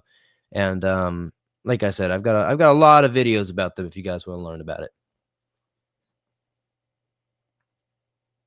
Little people are known in my area by the First Nations people, and they are very well known, to be tricksters, but they're also very well known in order to uh, have their own little towns up in the mountains or underground or wherever. And, I've always been told by people in my area, you got to be careful of them. You like at times if you figure out that they're in your house, you have to put offerings out in order to make sure that they are how can we put it, that they are able to you know trade their trickster, not being a trickster towards you for objects, whether it's little jewelry or whether it's food or whether it's shiny objects they seem to like. I mean, there's a lot of things that they tend to go for. I mean, it's kind of crazy to think that in today's high-tech society that there are people still worried about these tricksters, whether it's little people or gnomes. Yeah, I agree. I actually just got something like an Aswang story the other day for the first time in like 5 or 6 years, and I Oh, was like, "Wow, what's an oswang? It's like I want to say it's a Filipino creature that's a shapeshifter of sorts. I don't know too terribly much about it. But I've been sent a handful of stories about it over the years, but it's been, like I said, several years. So I almost forgot about it because obviously, as you said, like technology continues to expand, infrastructure continues to expand. It's just a lot less of these stories kind of coming out of all these places. Um, and so when you see these stories pop up from time to time, it does pique your interest. So explain that story. Do you have it off the top of your head, or Yeah, like so basically it was a teenage girl. She was 12 or 13 years old living in her family's home in the Philippines. There's brothers there, there's a mother, there's a father, there's grandparents, it's all that type of thing. Big family type home. Um, and from what I remember, there was some sort of strange creature. I cannot remember the exact description. I think it had like a bat body of some sort, so maybe like a human type head, a vampire type head, if you want to say that. Um, and I remember it trying to swoop down from this tree and grab the girl, and the family was fighting it off with spells or prayers of some sort. And from what if I can remember the details deeply enough, basically they warded it off with prayer, but they had to throw out all these herbs and all these salts and all these spices and stuff to try to keep it from, crawling toward the girl. And eventually they brought some sort of I don't know if it was a monk or a priest or something along those lines that came in and blessed the daughter, and then eventually they threw some sort of liquid. I don't know if it was holy water. I don't think it was, but something similar to that, and apparently it made the creature dissolve. So Dissolve. terrifying. Yeah, it just apparently melted away. Kind of according like the to the Wicked story. Witch of the West, That's what I was thinking, Dorothy. right? That's kind of creepy. That is very creepy. What about sea serpents? You get a lot of sea serpents? They seem to have gone by the wayside here. Definitely a lot less, because I think more often than not, if people are on the ocean, they're doing like probably like commercial fishing. So those boats are so big, they're not noticing anything. But I do get interesting ones from like smaller fishermen or people who are kayaking quite a bit. I did a kayaking video not that long ago, and some guy had, I think it's in the St. Johns River in Florida, pretty common experience here where people are constantly running into strange creatures in the water here. And this is a pretty common one, the St. Johns River monster. It's like a giant snake type creature, from the best that I've understood it. And apparently, somewhere in the St. Johns River, people keep running into this massive snake creature that's not supposed to exist. But it's almost like a plesiosaur type thing, but without, the round body. So I'm assuming it's probably either a big green anaconda or something similar. Man, I mean, you hear these ancient stories of these 100-foot long snakes. You know, I I believe could them. I could never imagine. I mean, basically the mouth is big enough to swallow the front end of a car type of creature. And I just could not imagine all of a sudden, being in the jungles or the swamps and seeing these giant snakes, whose body is probably, you know, 10 feet in diameter. That's just crazy talk. Yeah, you hear about that stuff all the time on the water. I guess not as much now. But I have a really good friend who works on fixing ships. So like basically he's in the shipyard. They fix up all like the big liner ships, all the big cargo ships, all the, what do you call them? The cruise ships and stuff like that, Carnival, all that type of stuff. And he just tells me stories that crew tells them all the time when they're like disembarking, when they're getting ready to kind of, do the thing or whatever they do. So I couldn't even remotely tell you what he's doing. I just know he fixes the ships. That's all I know. but but essentially he tells me stories sometimes, and he'd be like, yeah, so this guy told me this crazy sea monster story, and he'll tell me about like seeing like octopuses that are like just like massive. He can't even put size to it. He says they're like big enough to be very noticeable from massive cruise liners and stuff like that. So I can't imagine how big some of these creatures actually are out in the sea. I couldn't imagine. I don't want to run into any of them. That's why I just don't do the ocean. You And all know, of it sounds scary to me. I'm like, that's the Kraken right there. Like, what do you mean? and yet you choose to live in Florida, which is surrounded by sharks, crocodiles, and gators. The gators are cool though. I mean, I've been here most of my life. The gators are pretty chill. Honestly, I'm more scared of probably the birds than the alligators. Dude, you live in a state where at certain temperatures you could die from iguanas falling from trees. Yeah, but I mean, you can eat the iguana if it doesn't land on you. Free food. Ew. Tastes like chicken, man. No way. It No does. way. I promise you, Dave. We got a lot of fun going on when you come to Florida. Keep being invited. One of these days, I'm going to take you guys up on it. Swamp Dweller is our guest tonight on Spaced Out Radio. Audience question for you here, my man. From Dunzel. Swampy, how many of your stories are real and how many of them do you he uses the term makeup here, but I'm going to say, do you write? I mean, I would probably say 95% are viewer sourced stories. And anything that is allegedly, like a creepypasta or something like that will obviously be labeled as a creepypasta. But I feel like 95% of everything is viewer sourced. And like I say, they're allegedly true. I can't, prove all of them. But anything that I can prove is usually verified within the description and or on video. So, Right. Let's shift gears here for a second, as we got about 5 minutes to go before the break. You have a fascination with missing 411 cases. Yes. How did that I come find it about? interesting. How did it come about? Um, I think it was just natural because I'm obviously just kind of like the nature guy in that field. And at first, I didn't really know they were called Missing 401. I started my series years before that even popped off, if people look at the timeline. But I just kind of started looking at state parks at first, and I noticed, just organically, I noticed there's just a lot of random missing people from state parks. So I just was like, okay, let me do a state by state breakdown of state parks and people missing from them and etc. And when I think once I got like 4 or 5 episodes in, I think the 5th one was probably like Virginia or something like that. That's when I started noticing people saying, oh, this is basically Missing 411. And that's when I started using the term Missing 411. But really it's just I've always just been interested in true crime and nature. So like people missing in nature kind of made sense. It is scary how people can just vanish. You know what I'm saying? Oh yeah, I mean, and it could be anything. It doesn't always have to be some fantastic story of Bigfoot or whatever. You could take a step off the trail right now, break your ankle, and nobody ever see you again. What do you think? Have you followed the UFO case of former U.S.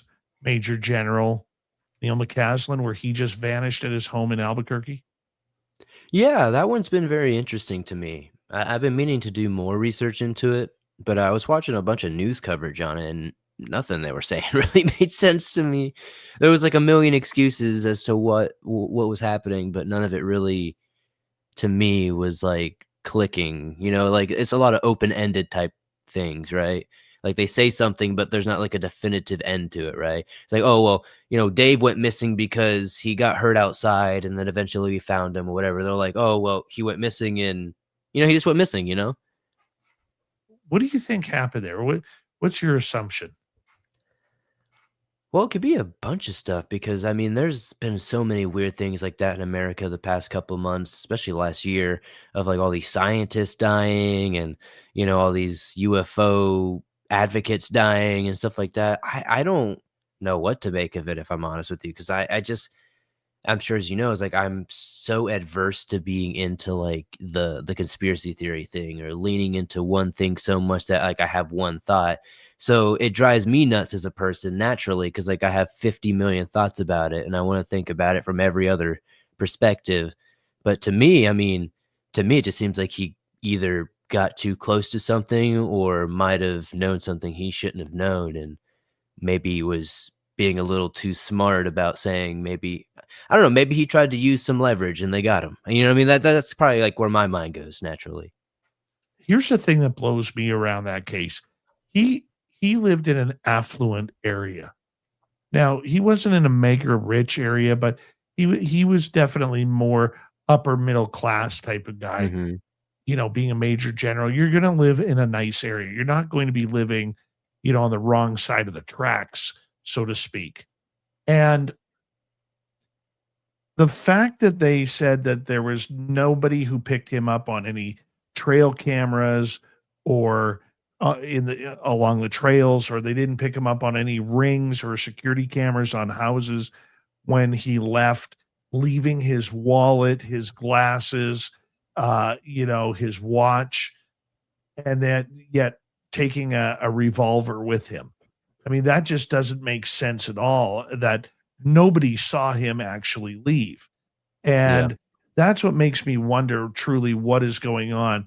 I think the Albuquerque police are probably holding on to some major information that they aren't releasing on that. And, realistically, why wouldn't they? Right? Why wouldn't they? Because they have a case to try and solve as well. Yeah. And you can't give out all the information. See, I raise you this question. Are you familiar with the Nancy Guthrie case? No. So there's a popular, I think she's a USA Today host named Savannah Guthrie, very popular in America. Oh, yes. Okay. Now I recognize So that. yeah, her mother went missing in somewhere in Arizona. Now, essentially, here's where I would raise this same question. If we framed her missing case here that's still unsolved in a similar way as what you just explained to me, would that sound like a UFO case to you? I mean, she's missing. She basically left her house without a pacemaker, her phone, all these other things, right? Just gone. You know, like, that's what I'm saying. Like, I think there's so much nuance to these stories to where it's like, that's why I have such a hard time. Like, 'cause like you could easily put it in a different context and it makes entirely more sense, right? Absolutely. But I only bring that up is just because like it kind of sparked me there in that second, where it's like, Hold that thought. Let's go to break. Swamp Dweller continues after this.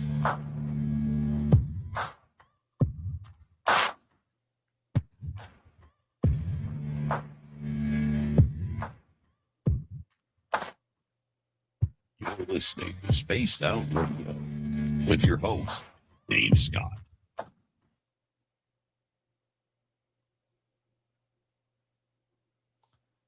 Great show so far, man. yeah, Great for show. sure. No, I agree with you, Chad. I obviously know it's not a UFO case for the Guthrie thing. I'm just saying, like, if you frame it, you can frame almost any case in like a different light, and it can come off any way you want it to. You know. All right. Make sure I'm not missing anybody. Is this David Paulides? I'm dead. I'm Right. literally explaining the David Paulides recipe, though. Just keep everything open-ended. I had I'm to not laugh. saying it was Bigfoot. but it Dude, was I Bigfoot. had to laugh one night, dude. So a couple times a week, I'll sit in the studio before the show and I'll cut up a bunch of your shorts to use for our shows, right? Yeah. And so you had this 1 hour, 1.5 hour long video, and I'm just recording it, and I'm busy doing other stuff, and I go to cut it up, and I don't know what you were doing that night, man, because every episode, like 2-3 minute story that you were telling was every swear word under the belt. I'm like, I can't edit this. I can't edit this. I'm like, come on. And Must like have been an I'm older looking at one the for clock sure. and I'm running out of time before my guest gets in, and I'm like, oh my god, I gotta go find something. I think I went to like 3 different stories that night, or 3 different episodes that night, and all of them, for the first story was all like, the fuck is going on, or whatever you were saying, and I'm like, damn it. So Oh, I you just were grabbed in the one. classic Swamp Dweller days, boy. It's cool, but back then, yeah, there was a lot of before YouTube got boring, basically, and I had to cut up everything. I didn't used to edit the stories as much as you could, as Dave found out there. Right. No, yeah, especially those older ones for sure. Yeah, if Oh, if man. people were like F word this, F word that, I was just letting it fly because YouTube didn't care back then. Oh, man. Yeah, that was back in the day when I remember back in the day when I worked in media, and we would go to YouTube to find all these war videos that we would needed to research for stories in the newsroom. And man, that's when YouTube used to play beheading videos and Oh yeah. all of that, like real You life stuff. you can still find them. You just gotta be patient. Like you can still watch pretty much the entire like Iraq war on there. Like sometimes like it'll be late at night. I'm like, let's see if these videos are still up, and it's just like actual just people with GoPros basically in the war. I was like, why was this allowed? I don't even know if it was allowed. Who knows what was going on? I spent Walter way too many hours. Kotchabinsky and Little Mikey, how you guys doing? Welcome tonight. And we got about a $1.45. Tamisha, how are you tonight, my dear? The lovely Beth Noyes, always a pleasure. Tamisha the GOAT. The Day one- one MVP.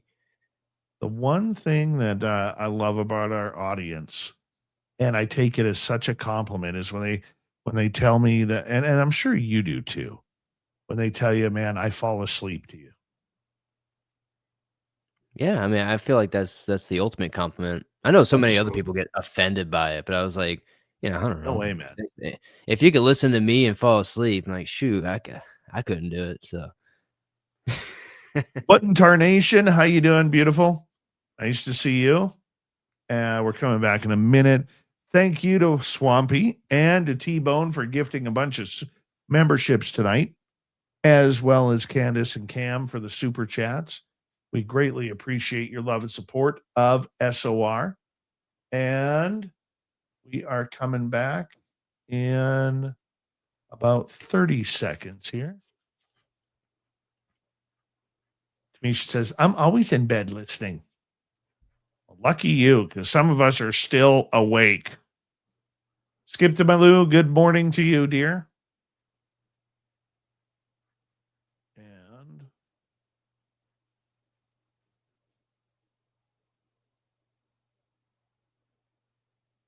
you got time to brush your hair, Swampy. no, let me get my comb out real quick. All right. 3 Get my seconds. Elvis on. 2, here we go.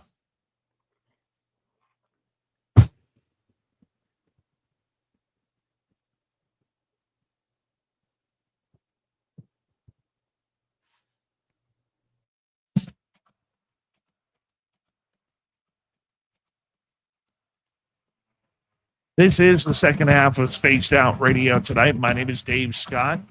Thank you for joining us. And Swamp Dweller is our guest tonight. We're going to get into the missing 411 portion of this show, a topic that he is delving deep into right now.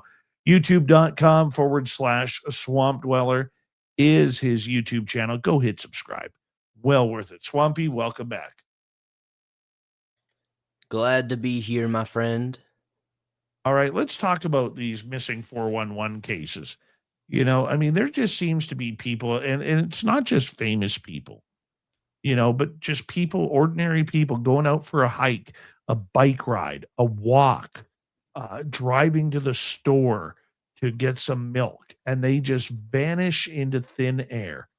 What do you think is the difference between somebody vanishing into thin air and somebody who, say, finds some unfortunate trouble? Well, I think they're all like one in the same thing at the end of the day, because at the end of the day, I guess missing 401 is kind of ambiguous, right? Like it's just people who are missing without any logical answer. It doesn't necessarily always have to be, say, supernatural or paranormal or, terrific in any sense, right? You could simply fall into a crevice, never be found, and be the most mysterious case ever, right? But I do think what makes it so different is the amount of resources that go into these cases, the amount of people that put hours and years and, decades into trying to find them. And a lot of the times with these missing 411 cases, there's just no real filler information. And I think that's what causes them to be so mysterious. You can have, a lot of the times you can have cases where there's just so much small information, like, what they were doing as they were getting to somewhere or what they were doing in the days before. And with a lot of these people, it's more of just like, hey, they were at this park or this state park or this camping trip, and suddenly they were gone. And nobody really knows where they went. There's never been any info found on them. Very little info is usually found on most of these cases. It's very rare in a lot of these cases you even find shoes or pieces of clothing or anything along those lines. So I think that's what makes, this particular brand of missing people so interesting, because it is in nature, and nature can reclaim you as fast as it birthed you, if you know what I mean. And, as quick as you went in, you could disappear. What do you think is happening to these people? Is it sick individuals who are taking them? Is it wild animals that are, animals usually don't hunt humans, but there are some that are maybe starving or maybe are ill and looking for easy prey that will attack and eat humans. I mean, it has happened. We cannot deny that. What do you think is happening? As I said earlier, I think it's a little bit of everything, a little bit of column A, a little bit of column B, you know what I mean? I think wild animals are definitely a part of a lot of it. I mean, we've seen that in, especially in places like India and stuff like that, where tigers just, they find easy prey or they get injured, and the only thing they can unfortunately go for is humans, and etc. And we've definitely seen that throughout history. I think wolves and bears and all kinds of things have contributed to these things. And on top of that, I really do think it's circumstance. I think that's the biggest thing about all of this. I think is, we don't know what's going to happen out there. You could break an ankle, you could fall somewhere, there could be whatever happens. Like it could be endless. Like it really could be. There could be so many terrifying options that are just natural occurrences, just as many as there could be absolutely terrifying paranormal occurrences. I think it really is just the fact that there is no real understanding 90% of the time in these cases that makes it so hard to like really pinpoint what's going on. Is there a case out there that just baffles you that has caught your attention? If so, tell us about it. Yeah, it would either be Patrick Hildebrand or Stacey Aris, and I guess I'll just talk about Stacey Aris since it's an American one, so most people would probably be aware of it. Basically, she was in Yosemite and she was hiking with her dad, and they were with this big group. They stopped at a campsite for the day, and she was gonna go hike on a little bit to this lake and take some pictures, and she just was never seen again. No evidence of her ever has popped up. Nobody's ever found a shoe, no piece of fabric, her camera, nothing. She just gone. Nobody has any idea. And like people saw her walking down, and then she was gone. And that's why I think these things are so interesting, because that could be anything. Who knows what happened? But the fact that there was no noise, no witnesses, and she's just gone and nobody's ever found anything. There's been extensive searches. There's been documentary after documentary about her case, and nothing. See, I look at a case like that and I think, man, that totally to me looks like somebody would have picked her up. Whereas like David Politis's cases with Can-Am missing, they always seem to have more of a supernatural experience to them. Yeah. I mean, I've covered a lot of the stuff he's covered too. I guess that's more a matter of opinion. What is your prerogative and what you're trying to promote at the end of the day. But I mean, you could easily, as we were talking about before the break, put a spin on a story and make it look anyway from any different type of context, right? I think what makes it more scary is that there really may potentially not be a paranormal aspect to it. So that's what's even scarier to me, is more of like, so this was natural and this person just disappeared off the face of the earth. And that's probably got to be more scary than any, because like if you can like add a boogeyman to it, right, then you have something to avoid, right? When it's something natural and you can't explain it, how do you avoid it? I feel like that makes it a lot more scarier. Swamp Dweller is our guest tonight on Spaced Out Radio. I think I look at these missing 411 cases, and some of them just do not make sense. There is a case where I live in the middle of nowhere here in British Columbia in the Caribou region. There's a case that's 30 miles south of me, and it happened in the early 1970s by a lake called Green Lake here, where a guy on their property, they were walking in the back property. The son says, "Hey, I'm going to go into the house and get a drink. Do you want anything?" And I believe the son, his name was Clancy. He was like 7 or 8 years old, vanished. No signs of animals, no signs of anything. Meets all the prerogatives of David Politis's Missing 411. And it's actually a story in his book, Missing 411 Canada, going back to 2019. And I look at stories like that because this is somebody who's in their safe place. This child is in their safe place in their yard. And, back then, going back, and I realize there's predators everywhere, both human and animal predators. They can find you anywhere, but there was no screaming. There was no yelling. There was no nothing when all of a sudden this kid just vanishes. Yeah. That's the whole thing about it. That's so interesting. It's just abrupt. People just vanish off the face of the earth. It could be absolutely anything, and that's what is so fascinating about it to me, I guess, in a very basic way to explain it. It keeps you interested because you never know what it's going to be, but you can always know you never really know. So I think that's really the interesting part about those types of stories, and just, unsolved stuff like that in general. It's just, what could it be? Will we ever know? Um, and so far, my understanding of the track record with a lot of these is they're not really getting solved. You know, What do you think of the clusters of where people, whether it's Yellowstone or whether it's the Cascade Mountains or wherever it may be? What do you think of these clusters where people just tend to vanish? You think it's more dangerous places, or do you think it is something unusual? it's definitely both. I think strange and unusual things happen in dangerous places. So I think obviously, as we just mentioned, like, strange and unusual things can happen in a comfortable place such as your home. But, those things increase 100 times, right? When you go out to Yosemite, or, I've got a 2-hour video on my channel just covering Yosemite missing cases because there's that many. And I didn't even scratch the surface. So it really is. I think a lot of these places really are just more dangerous and mysterious. And I think a lot of these cases do just come down to human ignorance, to be real. Why do you think that? I think a lot of people they'll I think a lot of people underestimate the wilderness and underestimate what they'll experience. Maybe not necessarily in the sense of weather or how to chop down a tree or start a fire, right? But Yosemite is notoriously known to have serial killers living within it, right? So if you think you're some big bad country guy going out there to go camp solo in the middle of nowhere and you run into Ted Bundy, I don't know what's gonna happen there, right?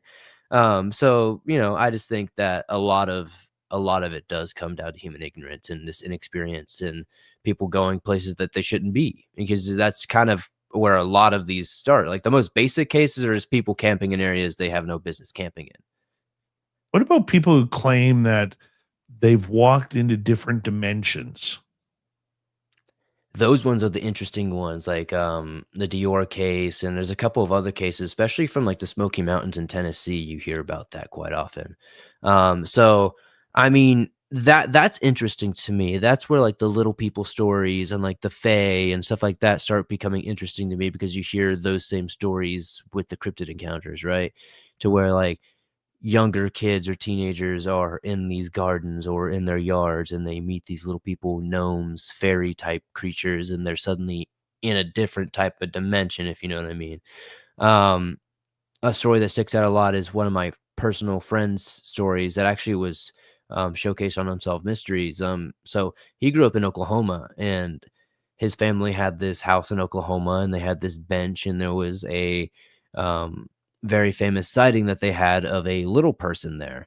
And they saw it run up, and it grabbed their son's hand and tried to drag him into the woods, but the dad ran up and grabbed the son before he went right into the tree line. And the moment that the little person hit the tree line, he like disappeared. So they assumed he jumped into another dimension. And before that all happened, or I guess right after he grabbed the son said, "It's okay, Dad. I've gone there before." So assuming that the son had apparently gone to that other dimension before. No way. Pretty creepy to me. That is totally creepy. Absolute. I don't know what I would do if all of a sudden my son did something like that. I remember a few years ago, my son was about 3 or 4. He said that this spirit was following him around. Like every kid allegedly has like an imaginary friend, so to speak. And he was talking about how he had this imaginary friend, but this imaginary friend came from next door, Huh. and at times would just stare at him out the window, and at other times wasn't very nice to him. And so, yeah, apparently my former neighbors, who were elderly, had to had a ghost there of a spirit that was trying to pick on my boy, kind of thing. Yeah, that's weird. That's so spooky. Um, when I was a kid, I had one of my first, I guess probably my first ever real experience with, I guess you could say, the paranormal was kind of like a imaginary friend type thing. I was living in Marathon, Florida, probably like an hour north of Key West and down there in the Keys. And I was probably like 5 or 6 years old at the time. And I remember getting this, like, it was pretty much when like the electric toothbrushes just came out. And I was super stoked. I got the Speed Racer one, and I was like, heck yeah, So I was so stoked to use it. And I remember when we went to use it, it wasn't working.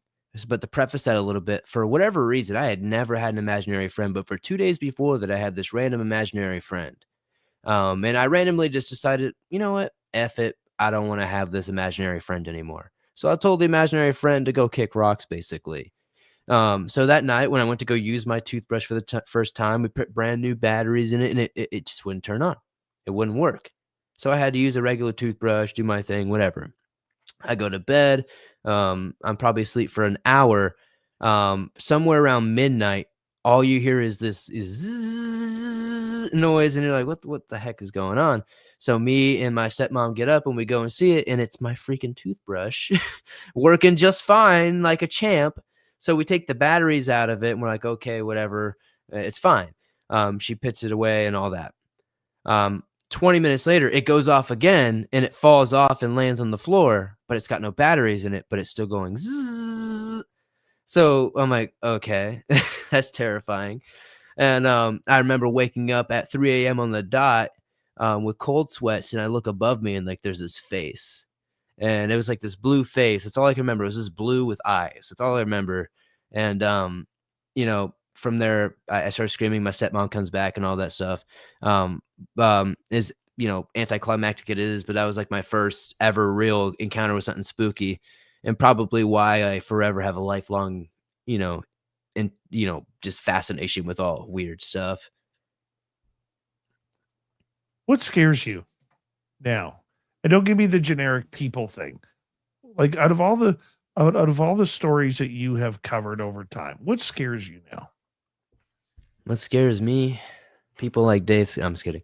What scares me, honestly, man, that's a good question, because not a lot scares me, I would say, anymore. I guess inherently, but like at a real like visceral level, like deep down, like what actually gives me fear is anything that can threaten your safety, I guess. Like anything that like can take you out of your comfort zone.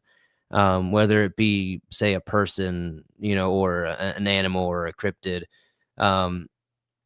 I don't know, because like I go camping all the time. I've never feel scared. I've seen bears. I've run across panthers. I've run across all kinds of things, and I'm never scared because I'm pretty confident in my ability to respect that animal. And for the most part, I'm probably going to be fine. And if I have to, we pull up the blicky and we're eating mountain lion, but like, anyways, I guess realistically, I guess that's a hard question for me, because it's so situational. Sometimes I'll be reading stories about a serial killer coming to, get somebody in the night, and they just can't find him. And for whatever reason, that keeps me up, So I guess it's more of just the reality that it could happen to you, I guess would be my answer. I guess it doesn't matter if it's Bigfoot getting you or if it's, some guy with a knife. The reality that any of this could happen to you is what scares me. Candace is asking, what's a story you might not have believed that later in life you found out to be actually true? Huh. That's a really good question. Actually, when I was a little kid, when I was growing up, when we moved from the Keys, we lived in a small town outside of Ocala, Florida. And there was this story that we were always told that I honestly thought was fake. So it was about a girl that hung herself because her family died in a fire. And come to find out, when I was in my sophomore year, I had to do a local presentation about a crime that happened here. And when I did that, I found out that that was a real thing. And we had actually just been playing and making dirt bike jumps and all stuff like that over this lady's grave. I don't mean to laugh, but like it was just one of those things towards like, oh, that was real. Holy crap. And because there was actually like a still of a piece of the rope that she hung herself still on that tree. And we always thought it was a joke. like we thought it was a joke, Dave. So I would say that's probably the only one that I could think of that actually turned out to be true, that I didn't know was true and actually was true. Yeah. Oh, that's We scary. Well, yeah, we had like all kinds of things. Like we'd make people do dares and sit out there and say, do the Bloody Mary thing basically out there and all that. And turns out to be true. And yeah, I like we stopped playing out there basically. Once we found that was a thing, we filled in the jumps and nobody does dirt bikes out there anymore. Yeah. I don't blame you. All right. Fast Hemi is asking, how long does it take to read and edit a 30-minute length creepypasta? That's a specific question, but I guess if it's 30 minutes in specific, it could probably take about an hour. Because realistically, I do the stop and go method. So I basically narrate until I mess up, then I'll stop, cut out what I messed up, and keep going. That way I don't have to go back and like try to listen through the whole thing and figure out where it is. I used to do the clap method as well, to where you make a mess up and you just clap so you can see the spike and go back, but I found the way I do it now, it's a lot more natural. It's just easier. If I mess up, stop, keep going type thing. So it doesn't mess up the flow of, the person actually listening to it. 3.5 minutes to go. T-Bone wants to know, what do the other band members think about your site? I mean, they're all supportive of it. I'd say some of them definitely like, I wish you would use this SEO knowledge, this clickbait knowledge to our music, but obviously it's a joke. But they're all into it. They think it's interesting and cool. They all do very interesting things themselves. My drummer runs like a jersey company, so like he's out here slinging freaking tens of thousands of jerseys every sports season. So like we're all just doing super cool things, but I think they're all pretty interested by it, especially when I first joined the band. They're like, wait, who are all these random people talking about Swamp Dweller and Swampy D? They're like, because they all know me by me, they don't know Swampy D. So, but I think they're all pretty stoked about it. Have you brought your professional life as Swamp Dweller into your music? A little bit. I'll use it sometimes to kind of promote it a little bit, but I feel like I've always just been like an organic kind of guy. Like I wanted to see things grow for what it is. I don't want to like use the popularity of what I made through Swamp Dweller to, lift something else up, and I know the music's really not for a lot of people. We're making music. So like I'm making like pop music or country music or, rap or something, I'm doing metalcore. I'm doing stuff that's very niche. So that's why I've never really pushed it too heavily over there. But for me, I just enjoy starting things and kind of just seeing where it goes. And if it becomes a thing like this band has and has its own little community and stuff, to me, that's so much more fulfilling than being like, well, I just spammed it on my videos or whatever, Outside of, this being your bread and butter, your dream, you built this little mini storytelling empire.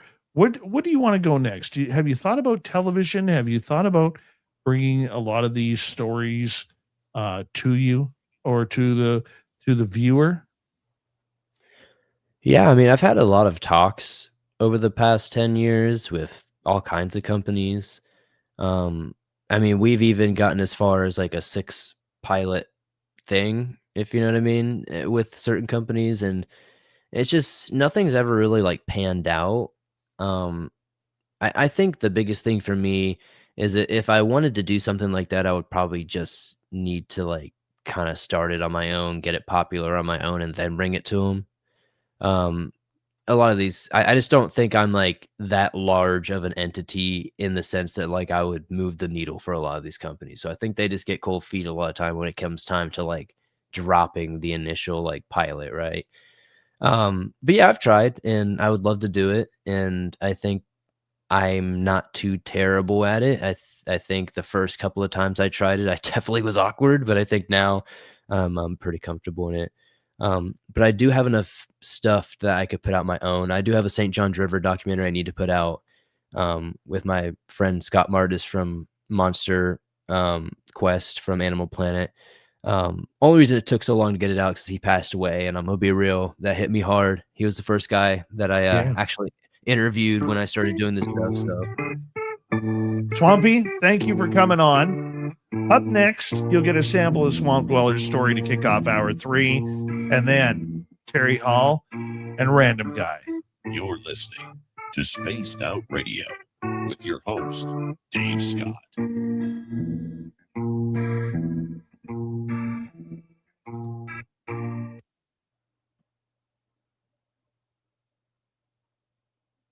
All right, we are clear. Thank you, buddy. awesome. Good stuff, dude. Yes, Swamp Dwellers band is called Burn Absolute. Go on their YouTube channel. Honestly, it's kick-ass rock. Really is kick-ass rock. Appreciate you, buddy. And let's chat soon, okay? I got some questions to ask you too. No, definitely. It's anytime you're ready. Definitely right. shoot me a text. All right, bro. Take care. All right, take care. Bye. Stop now! You're under arrest!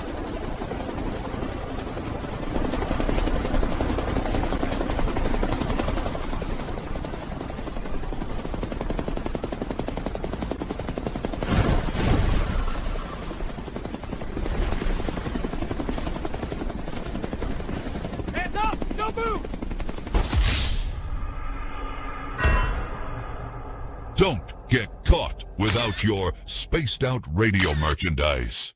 We have t-shirts, mugs, hoodies, socks, hats, stickers, and so much more. Whatever you're looking for, we have you covered. Why just be a fan of the paranormal when you can look the part? We don't have ugly merch, folks. Check out the Spaced Out Radio store. Find the link in the description below.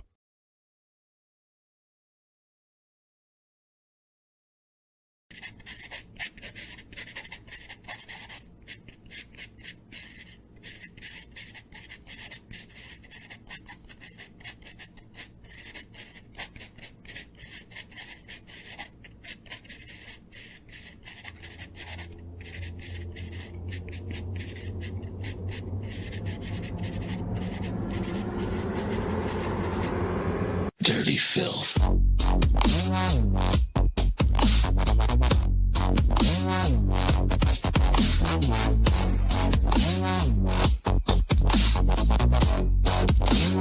Dirty filth.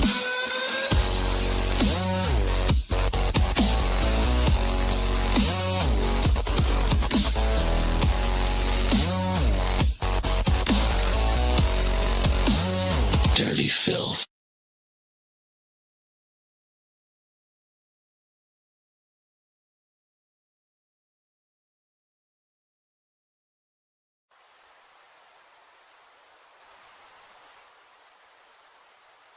Object is heading north 045 degrees. It's definitely not a plane.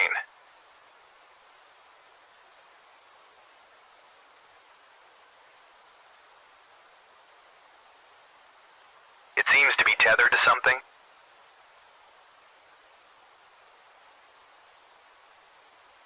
Is that a banner, Joe?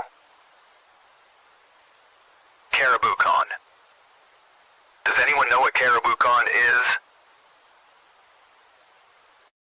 Caribou Con, one of the BC Caribou region's best-kept secrets. Until now. Join our panel of renowned paranormal experts for a weekend of fun and intriguing presentations. Go to cariboucon.com to book or inquire now.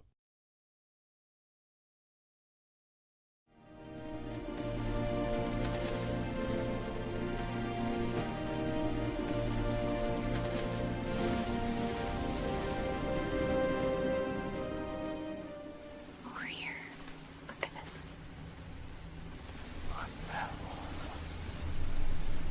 Discover Spaced Out Radio on all your favorite platforms.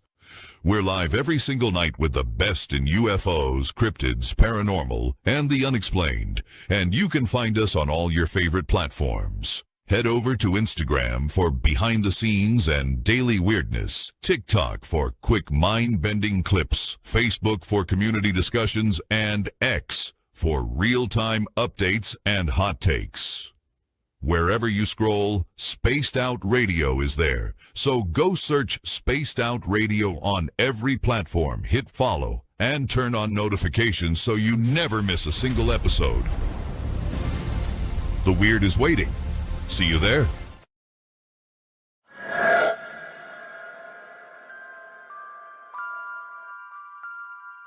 The McNeil House is one of several buildings at the 108-mile heritage site said to be haunted by spirits of a time long forgotten. But would you stay the night? Along with guided ghost tours and paranormal investigations, Haunted 108 is offering a chance to spend the entire night inside the historic McNeil House by booking one of our B&B style sleepovers, where you can experience the hauntings firsthand, meet the resident ghost cat, and witness unusual activity. If you dare to turn history into a night you'll never forget, book your spot now at haunted108.com. Spots are limited. Will you be brave enough? All right, let's bring in Terry Hall, the magical mustache himself.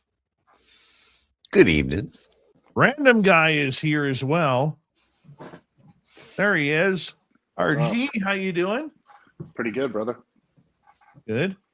Good to see you. What do you mean ghost cat? We have a ghost cat in the house. Yeah. We do. We do. At the museum. Nice shirt, Random Guy. Yeah, you like it? Available on the merch store, I'm told. That's sweet. I got matching underwear. Nice.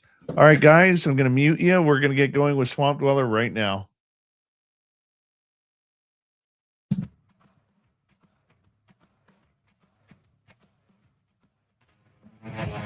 Here is the third and final hour of Spaced Out Radio tonight. My name is Dave Scott. Thank you very much for taking in this show, enjoying the woo, and then trying to sleep right afterwards. Hey, we want to say hello to all of you listening in on our terrestrial affiliates around North America, digitally on every major podcast network. Our website, spacedoutradio.com. We have a plethora of features for you. Rock out to Bumblefoot, read the news wire, check out our swag as well. You can follow us on X at Spaced Out Radio, Instagram at Spaced Out Radio Show, and on Patreon in the Space Travelers Club. The Desert Clam has set the password for tonight in the SOR Space Travelers Club. Gamomania. Gamomania is your password. Use it wisely, Space Travelers, as the Clam sets the password each and every night right here on Spaced Out Radio. Let's head to the swamp. Hello and welcome to Spaced Out Radio's Swamp. I'm Swamp Dweller, and tonight I'm going to take you on a mystic journey of the unknown, sharing tales of monsters, legends, and nightmares. Welcome to the Spaced Out Radio Swamp. I'll never forget this experience I'm about to share. It was the night of August 14th, 2021. I was fishing at the local river with my friend in a suburb of Minneapolis and St. Paul, Minnesota. We loved coming to this public park to fish because it was quiet, and there was a nice sandbar to fish.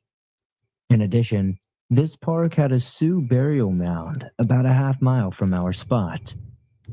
After fishing for a better part of the day, we decided to leave at dusk. To get back to our vehicles, we had to take a trail through the woods, which was about a 5-minute walk. I put up a clip-on light on the bill of my hat so that we could see the path. When I first glanced down the trail, I remember seeing 2 circular white lights that I assumed were fireflies at first. Once we got further down the trail, we were close to the area where I had seen the quote-unquote fireflies. Then I saw a pair of eyes that were either highly reflective from my light or glowing white. It wasn't long before I could make out a body. Its body was substantial. It was on 4 legs, more significant than a wolf, but unnaturally skinny. I couldn't make out any facial features at first, because its eyes were bright and I wanted to warn my friend. But all I could manage to say was, There's something there. We had no choice but to proceed because this was the only way back to our vehicles. This thing just stared us down, but didn't make a sound. The closer I got, the more I noticed it looked like a deer. My friend noticed it and tried to yell at it and try to scare it away, but it didn't react at all. I yelled at it as well after they did, and it responded by mimicking my voice. I honestly questioned myself and thought I imagined things, so I yelled at it again, and it responded at the same volume, same pitch, precisely in my voice. So, at this point, we realized this was not an animal. We continued the path in silence, but I maintained eye contact with the creature. I felt like this thing was ready to attack us at any given moment, but it just stood there, staring at us. Eventually, we were out of the woods, and I could no longer see the glow of its eyes. We made it to our vehicles and felt a sense of relief. I asked my friend, "Did you hear it talk back to me?" She said that she did, and it sounded just like my voice when it responded to us. If she hadn't heard the voice, I would have assumed I imagined it. We went over what happened, and our stories were the same, except for what we thought was the shadow of the creature. I thought I saw some sort of deer. They thought they saw some sort of wolf. After our experience, I had a friend who took us to see a shaman. The shaman believed it was an evil spirit and cleansed us. The experience still shook me up for a long time. My friend was pretty shook up for a few weeks as well. I tried to hire a spiritual advisor online, but when I described the incident and asked for spiritual cleansing of my own, it just said that there was none available at this time. At the advice of one of my friends, I burned some tobacco and said a prayer that the entity would hopefully leave me alone. From what I know, skinwalkers are part of Navajo culture, and I'm not sure that's what this was, but it does check more of the boxes than any other supernatural being or cryptid. I don't know much about not deer, but it is like what I witnessed as well. I'm not entirely sure whether it's a not deer or something else. Either way, I was absolutely terrified. Thank you, Swampy, for another spooky story. If you want more just like that, head on over to YouTube, type in Swamp Dweller, hit subscribe, ring that bell. Thousands of stories for you to listen to each and every night. So go to his channel and check it on out. From the swamp to the stars, we're going to do something a little bit different tonight. Normally we have Terry Hall on for the weird news of the week, but tonight it's going to be different. Terry Hall's got a mustache, standing by the pole. Curled up like a question mark, got secrets to be told.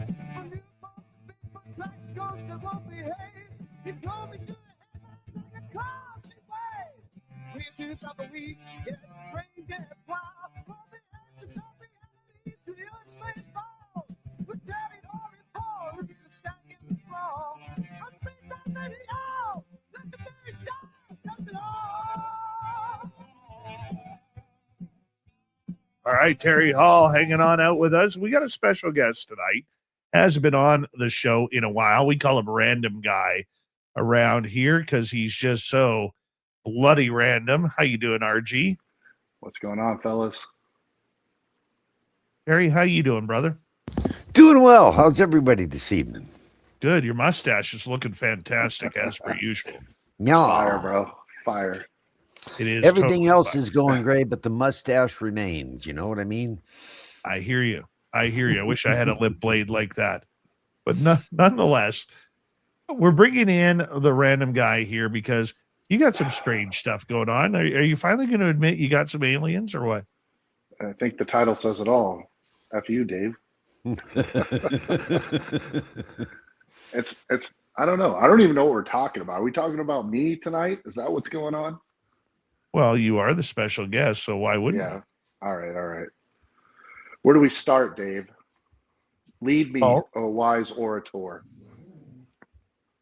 let's start off with the disclosure movement. You are somebody who has been very critical and doing critical thinking regarding the whole disclosure movement, the tranches. You are somebody, for our audience members who may not know, you are somebody who has worked in a lot of places within the United States military and other places, shall we speak. And you are somebody who is well versed in kind of the back end of technology, shall we say. I got to be careful with what I say, but I think that's fair. Yeah, you know, you're good. What do you think is going on? The latest is, besides the infighting on X that's endless, this is not my world. I just watch it like a novella. Watching you guys all infight all the time it's endless entertainment for me. But I know behind the scenes some things that are going on, whether we're talking, I won't go into the Elizondo stuff, but like even he seems to be pivoting. There's a lot of infighting with the disclosure stuff that Trump is doing.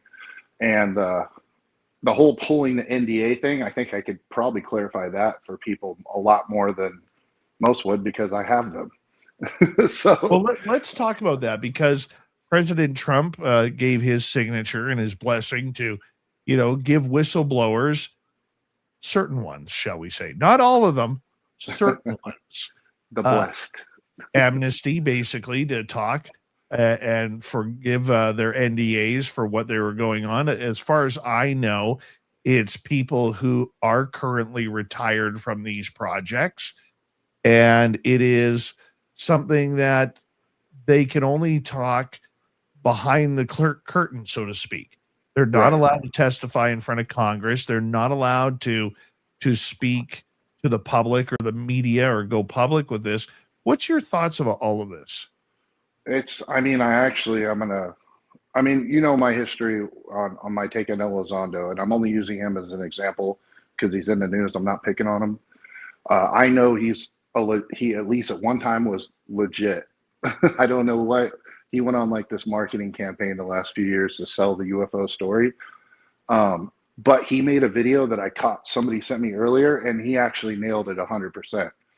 And the fact of the matter is, you only have two avenues to go forward right now. And they're pretty much the same avenues that have already existed since we started the whole game of disclosure.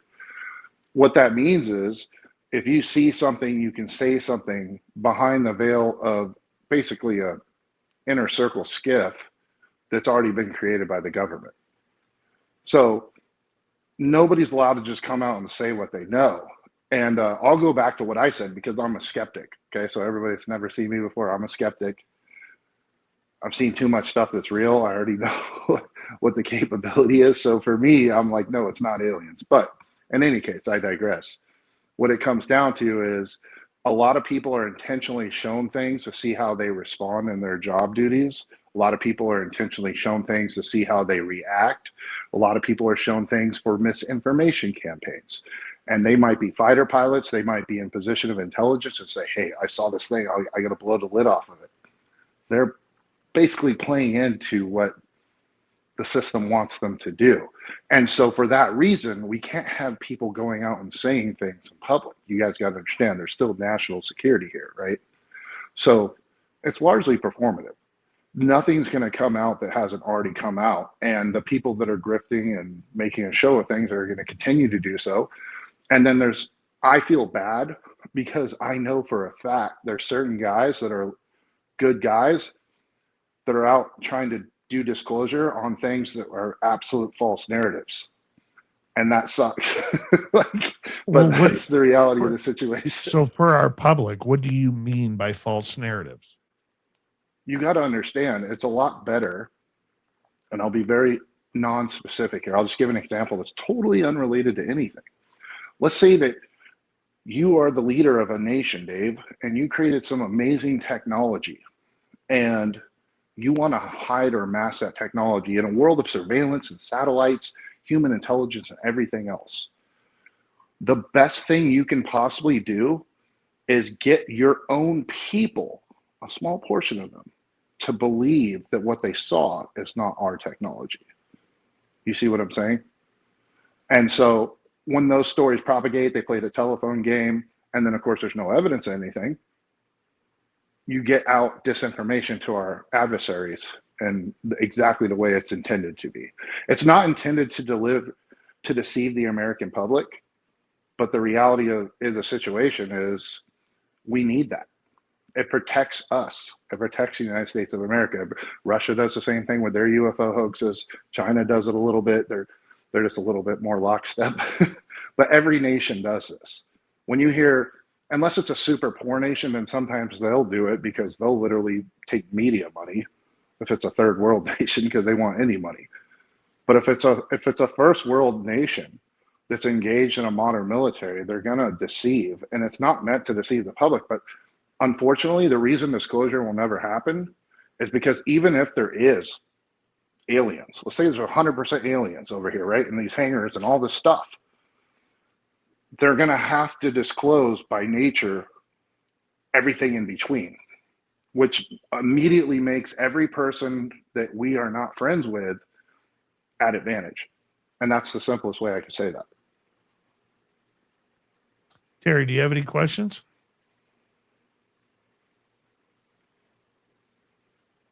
Got to put your mic down, buddy.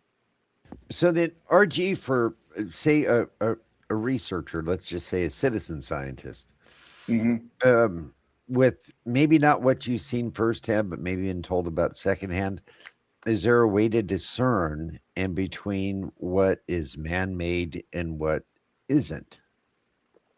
Visually, no. I would have said there was a time you could, but visually you can't anymore, because I've heard, this is the safest way for me to do this, I've heard that we project things that are not real through imagery to make people believe, whether it's holographic, whether it's drone, whatever, to project an object doing something that's not actually there. They're using light to create the sighting or create the illusion of a sighting.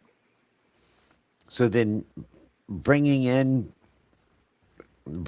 people into those kind of projects, and let's just throw Bob Lazar out there.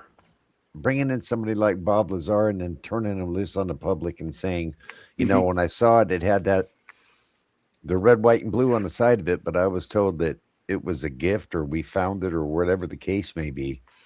That was disinformation right from the get-go? I don't know, because I'm still waiting to talk to Bob. I'm good friends with Jim Goodall, and he promised me a meeting, and I still haven't gotten it.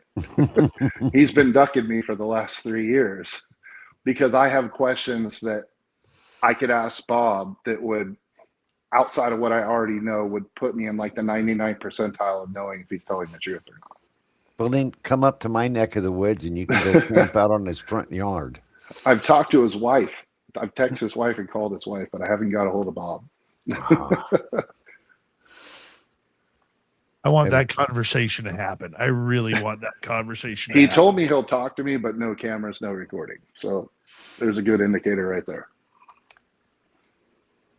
Do you think then, you know, with these NDA, you know, hopefuls that, you know, people will be protected, these so-called whistleblowers? And I don't really believe they're whistleblowers unless they have, you know, they're willing to put their NDA on the line, right? I'm a firm believer that Edward Snowden is really the only real whistleblower that has come forward in the last 30 years. Love him or hate him, he's either a traitor or a patriot, depending on what side of the fence you're on. But you have some truth to that statement, because there's plenty of guys that know the real deal. But I'll just give you one little peek behind the curtain. I'm not going to go into it, but the guys that really know stuff, that protect our nation, that do an amazing job every day.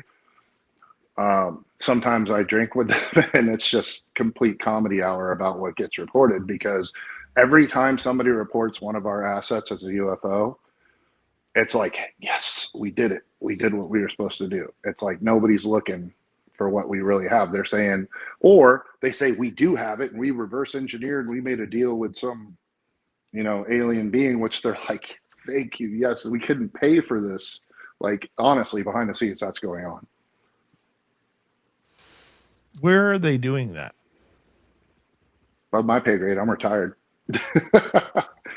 Everything I say is no, hearsay. but we hear I'm we hear stories about Wright-Patterson Air Force Base, Dulce, New Mexico, Dugway in Utah, Area 51 outside of Vegas. Are these those type of locations where, you know, the I public wouldn't have doesn't any have- knowledge of any of those locations, Dave. Okay. All right. Getting back to the whistleblowers with the NDAs that are being lifted. Why would somebody want to do that? Why would somebody take that chance when it could potentially end any chance of further contracts? Even if they're retired, they may want to work government contracts. They may want to be some sort of insider for a company like Raytheon or Boeing or whoever it may be. Why take that chance? I think it's split into two groups. I think you have real patriots that have been either intentionally deceived for the purpose of disinformation, or they have, you know, whatever. I think they mean well. They just aren't understanding what either they experienced, what they saw, or they were intentionally deceived. And then there's another group that kind of, if we make it easy, it's grifters, but it's the guys that were losing their security clearance, alcoholics, divorced people that were throwing their lives away, and they're like, oh, this is my last stab at it. And that happens a lot. You know, a lot of veterans have issues. So, you know, that's kind of how I separate the group. So there's some people I think that intentionally deceive, and I see there's kind of guys in the crossfire that meant well, especially when you get into fighter pilot types and stuff that are reporting. Again, just my opinion, but my opinion has a pretty good, healthy education behind it. But we should also attest to that you are a veteran as well. Sure, but what does that mean? Well, what I'm saying is is that you do know kind of what it's like for veterans and what they go through in many a case. Sure, and it also depends, because what I've noticed, and I've told you this, you know, as a buddy of mine, in conversations, one of the most common things that frustrates me is desk guys, intel guys, OSI guys trying to do disclosure, because they're going by paperwork and what they saw, but whatever they get shown, it comes to them from a source, right? Whether it's a project, a base, a report, SCI, you know, project, whatever it is, it's intentionally given to them. And you don't know the motivation behind that. So sometimes I question that, because the guys I trust, you trust experiencers, right? In the alien UFO world. I trust guys that handled the assets. I trust guys that touched it, that flew it themselves, that recovered it.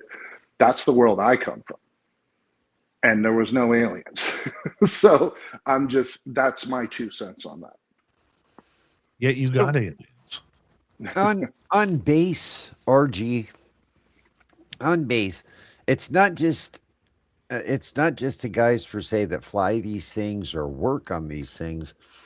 There's also so many moving parts around maintaining a military base like that. You've got the maintenance guys, you've got the fire guys, you've got the fire watch guys.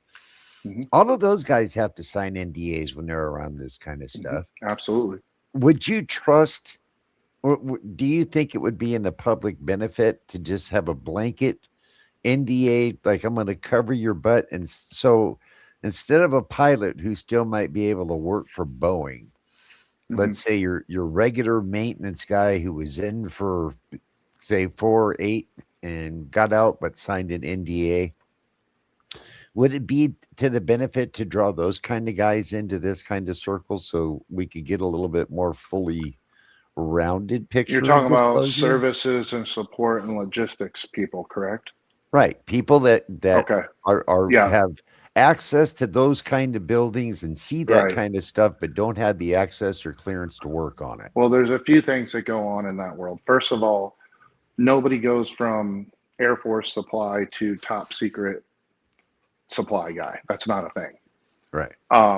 the only people that are hired specifically from the military or active duty to do certain things have, let me say this the right way, they have a role that can't be easily replaced.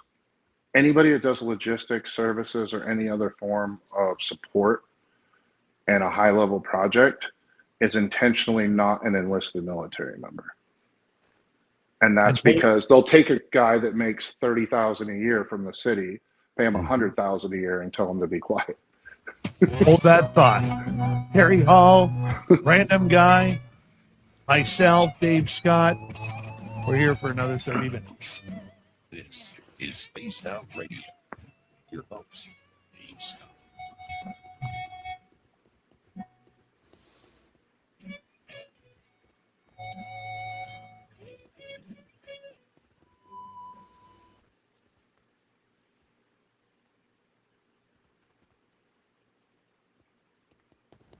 All right, boys, we're clear. Got to give a shout out to little Timmy Senor in the audience this evening. Yeah, he wants me to show my orb video. Oh, but I'm going to sell it for 10 grand to Ashton Forbes. That's a joke, but not really. If you saw, I think I showed it to you a couple years ago, Dave. Yeah, you did. And I was told not to publish it, but it's coming back around now. So I'm like, I don't know. It turns out it's one thing if you take a video of something you're not supposed to see. Yeah. And it's a whole entirely different thing when you know what you're when you know how to document something and you take it from 3 different areas from trigonometry purposes. You download the ADB, flight following, the air traffic control messaging, and coordinate it all with the movements of what you recorded. They frown upon that. Not supposed to have that kind of triangulation on something. I don't have it. I don't have it, but I did post it. And from what I understand, other people may have downloaded it from the internet. I don't have any participation in that anymore, but I was the one that took it.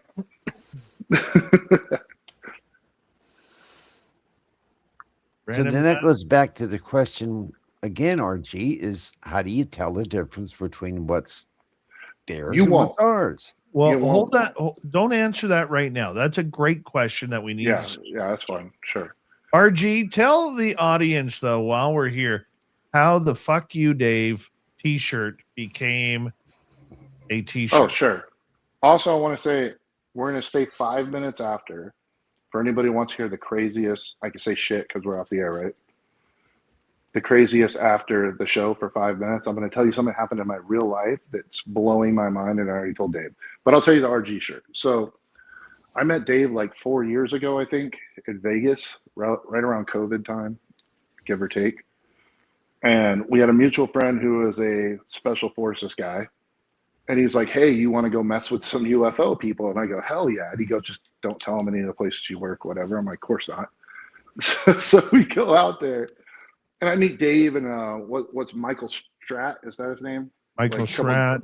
And you guys were they were trying to figure out a crashed aircraft, what it was. And I walk up to the table, I go, oh, that's a Sukhoi, that's actually 27. And it was like 2 pieces of it. And they're like, who the hell is this guy? And how does he know? I'm like, oh yeah, I know a thing about airplanes. And so then immediately everybody's like, who's this guy? I'm like, yeah, I was just in the Air Force and left it at that. And it was cool. So I meet Dave, we become friends, been on the show, did a lot of the balloons stuff for you guys, pissed a lot of people off at times, got doxxed twice. But in any case, one night I woke up, I'm a non-experiencer, non-believer, skeptic. All right. So that's just to be clear. And I'm not a hater, but I don't have the evidence.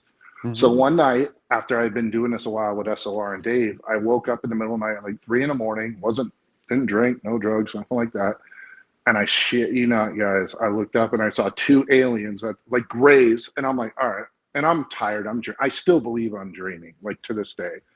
But it was so funny because in my stupor of sleep, I said, F you, Dave. Like, fuck you, Dave. Like, because I knew he brought that into my life. And I literally went to sleep. And that's been like the unlimited joke ever since then. And you got to know the 11/11 story about Dave bringing stuff in. Yeah. You forgot the piece of where after you said "fuck you, Dave," that the one looked at the other. Oh yeah, they looked at each other like, "Can you believe this guy?" And then I was like, which is funny. If it was real, it has to be the most funny intergalactic ever. I can't imagine two gray aliens made themselves known to a human, and he basically flips them off and goes back to sleep. Like, what would the reaction be there?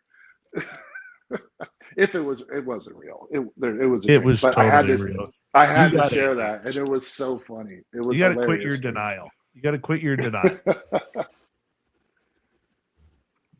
And it's all coming together. Well, when you guys hear, if you guys stick around 5 minutes after the show, I promise you a quick story, and it's 100% true, and my mind is blown.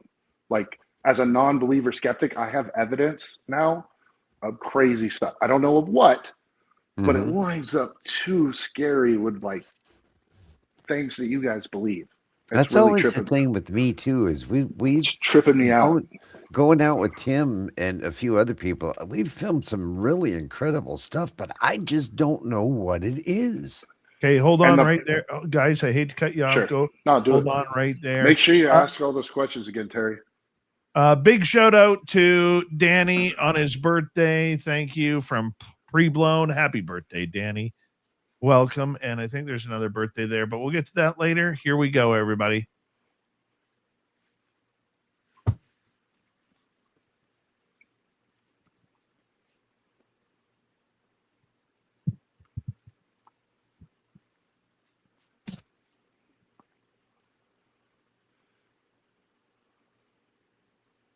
This is the final half hour of Spaced Out Radio tonight. My name is Dave Scott. Thank you very much for tuning us in. Terry Hall is here as per usual. We're also joined by special guest. We call him Random Guy around these parts. And we're talking about whistleblowers and everything, but we want to move on to a couple years ago. You filmed a video, Random Guy. You filmed a video. You were traveling through Vegas, and all of a sudden you look up and you're like, what is that? Are you allowed to talk about that? I mean, I'm a civilian, retired, that I observed something in the public space, so I believe so. Well, I wish you could show the video if we're going to talk about it. I don't know why we're not doing that. I guess we could have a whole special. Our on radio that, audience really can't see a video. That's true. That's true. Okay. So we'll do it again with Tim Senor, and we'll do a whole thing about it. And then Ashton Forbes will explode. Anyways, yeah, it was 2024, and I'm driving through Vegas with my kids. You could hear them in the video in the back, and I'm saying "what the F" like 20 times, right? Cursing, because I've been around the world. I've been in combat zones. I've been contractor, top secret and above. Like, I've done it all in that realm. I know what I'm looking at all times in the sky. I witnessed a civilian airliner depart from Las Vegas. It was McCarran. They changed it to Harry Reid now, but whatever. Mm-hmm. It took off, and it went around the mountains, which is where I live. I live on the side of the mountains. Stop by later. But it was coming back. And I was like, okay, cool, whatever. A little bit low. I noticed an altitude for the aircraft. And I looked behind, and there's a bright light. And I'm like, oh, somebody's flying a drone. They're going to get busted, dude. Like, that's way too close to that plane. And then I saw another one. I'm like, who flies two drones with bright, we're talking like 10 million candle power lights on them? And they would have to be commercial because they're 3,000 to 5,000 feet up. Mm-hmm. And then I saw a third one, and I went, oh no, oh no, oh no. I'm having a sighting. And it tripped. And again, trained observer, knowing what to look for, I lost my mind, and I started filming. And then I thought, no one's going to believe me. I need to get a different angle. So I drove 80 miles an hour down the highway with my kids in the back. They're like, Dad, this is fun. Why are we driving so fast? I'm like, shut up. Anyways, we get to the side. I took another video because I wanted 3 videos for trigonometry if anybody said it was fake.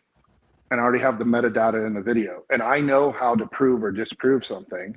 So then I pull up FlightAware. I start logging the ADS, the flight logs, pull the ATC live. Like, I'm hardcore, guys. I've done this for a living.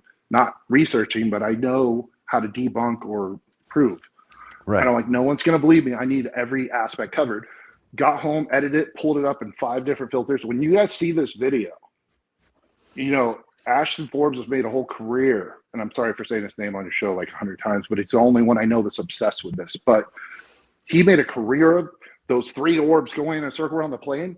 I have that legitimately in real time from multiple angles with complete metadata that cannot be disproved.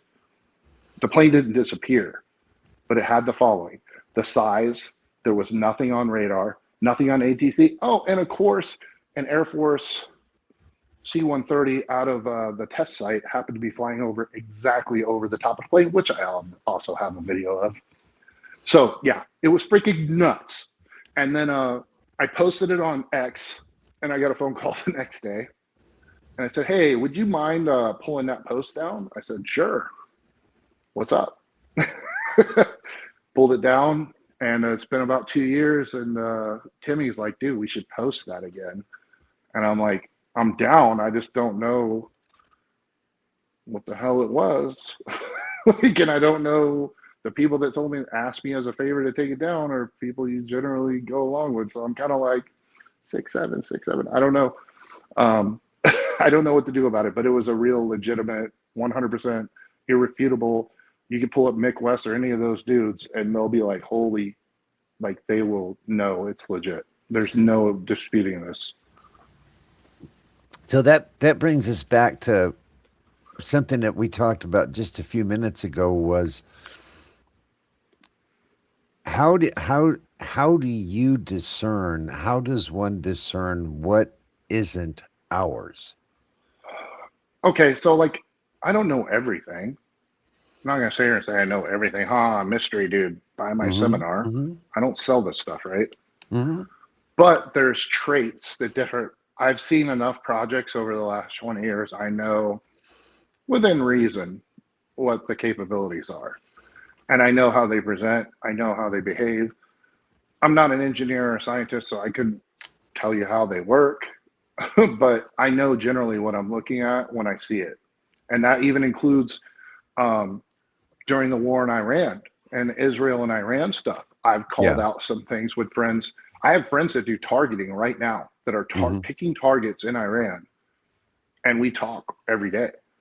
And obviously they're not telling me classified stuff, but we talk shop, and I kind of know what's going on. And it's like, oh, exo-atmospheric, and like, you know, or whatever. Like, I know what I'm looking at. And so I can't be specific. I'm sorry to answer your question. But there's certain traits, if you know what you're looking at, you know what you're looking at. As simple as that. And I'm sorry, but that's where the NDA stuff starts.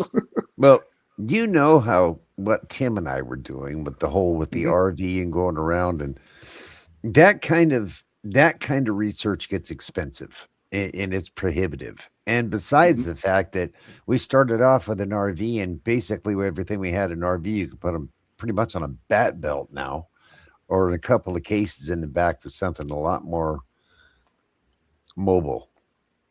I think that when I went to this meeting, this presentation with Lou Elizondo and one of the guys, his name was Chris from the Artemis program, they said that NASA was opening up the doors for public funding. I think that for that to be a success, people like Tim and I could get funding for projects like Project Starlight per se.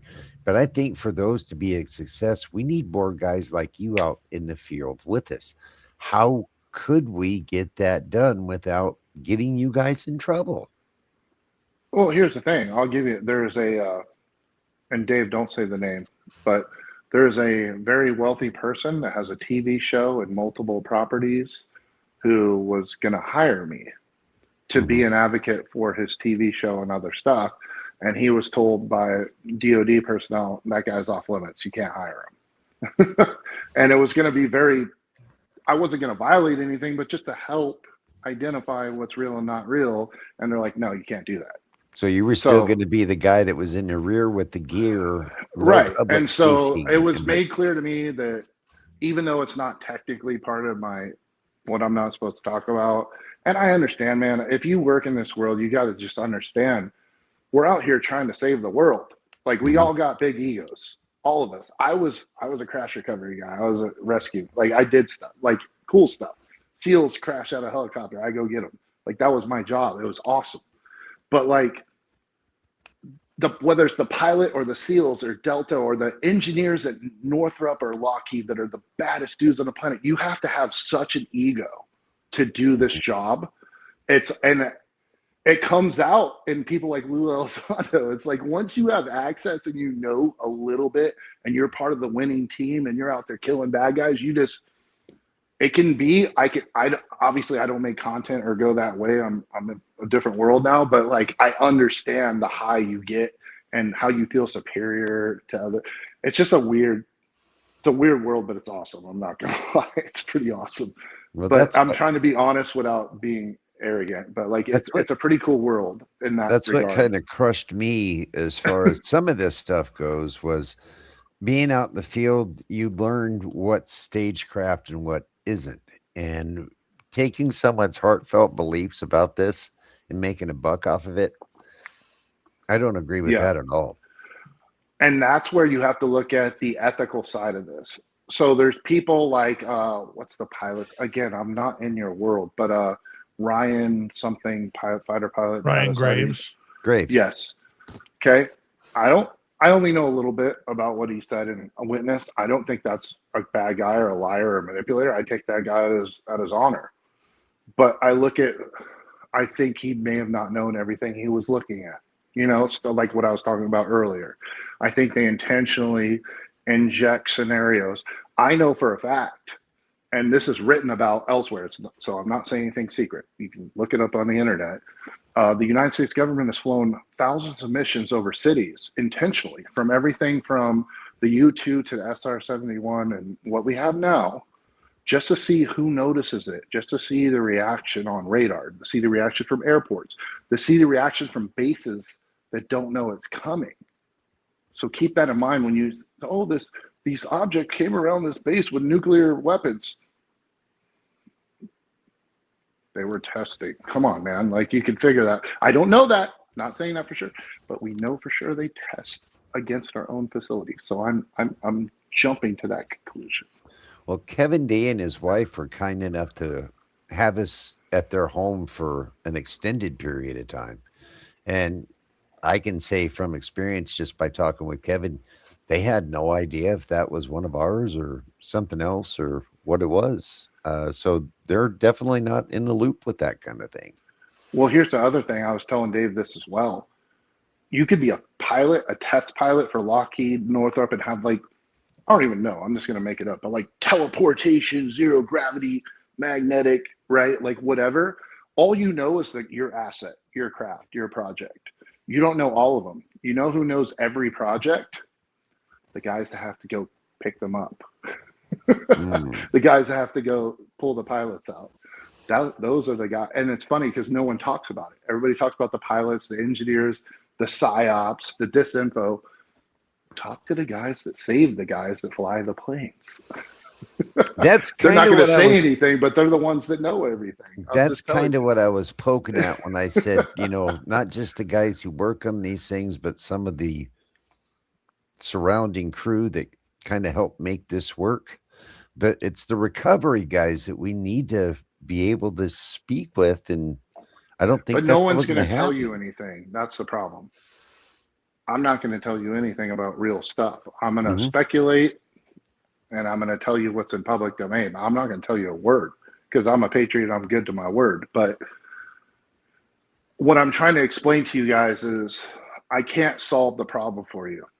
But what I want you to do is have an open mind on the bigger picture of why you feel you're being deceived.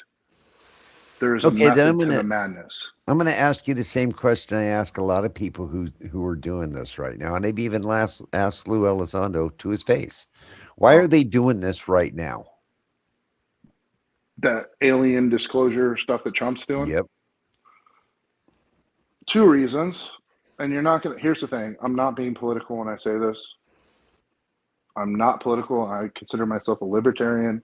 I voted for Obama and I voted for Trump. And I'm only saying that because of what I'm about to say.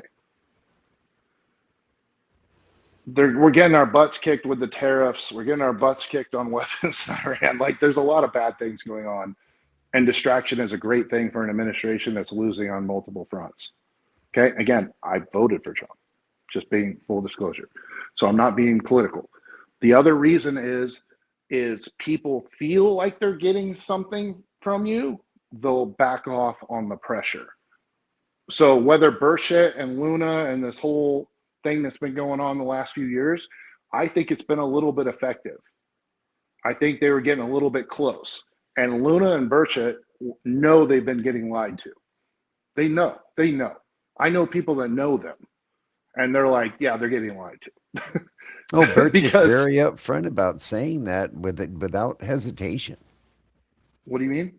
Burchett's very upfront about saying No, that. they've been absolutely lied to, and they're because they're looked at as a nuisance. Mm-hmm. They are, and they're not going to uncover anything, and there's not going to be disclosure because I admire them for pursuing it, especially with the story I'm going to tell when this show is over. I admire them for that. I respect them for that, but it's cringe to me because I know they're being lied to. And it sucks. It's a total waste of resources. Why is it a waste, though, if people are having experiences and commonality in what's going on? I'm not talking on a personal level. I'm talking on a governmental level. I'm talking on a representative level, talking on an operational level. These things are intentional. And I've already told you, I'm a skeptic. I was 99% sure there's no aliens. And after what's happened recently, I'm down to like 80%. So I'm moving down the slider. And I'm somebody that knows what's real and what's not for the most part. I don't know everything. Nobody knows everything. That's the way it's built. But I know 1,000 times more than the average person that researches this. And I can tell you, there's still too much unexplained stuff, you guys. And so I don't even go into, I started with making fun of or belittling people that had experiences. And then I realized, wait, I have family members that are now having experiences. I have a second experience. Like, so it's just, I kind of was a dick. Sorry, you got to edit that. But like, I was too far with it, of my opinion and my arrogance and my stance. I still believe the majority is intentional, but I'm way more open to having discussions now than I was a couple of years ago, for sure.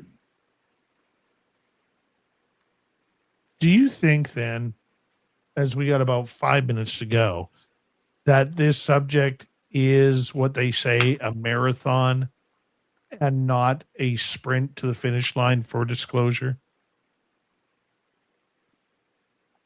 We are not. I'll tell you when exactly you're going to get disclosure. Save this video. I'll tell you exactly when you're going to get disclosure. You ready? Once we have 24-hour-a-day space cameras, which are coming in the next 6 years, by the way. There's projects and startups where you're going to be able to, Sony has one. They already have a satellite up there where you can take a picture of your area. 6 years from now, consumers, any one of us will be able to take a picture anywhere around the earth, including the moon, in real time, 24 hours a day. They're going to have to come out before that.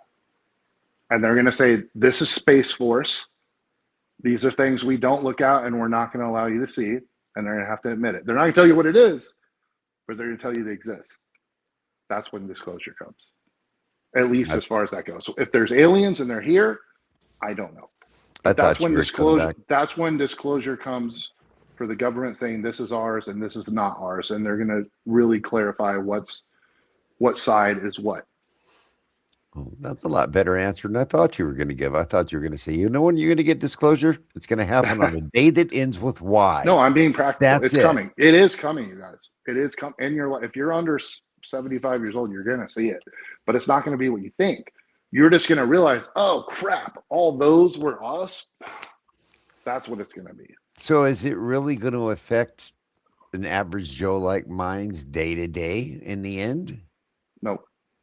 AI, one world government and all that, UBI and all that conspiracy stuff is going to hurt you way before disclosure stuff does.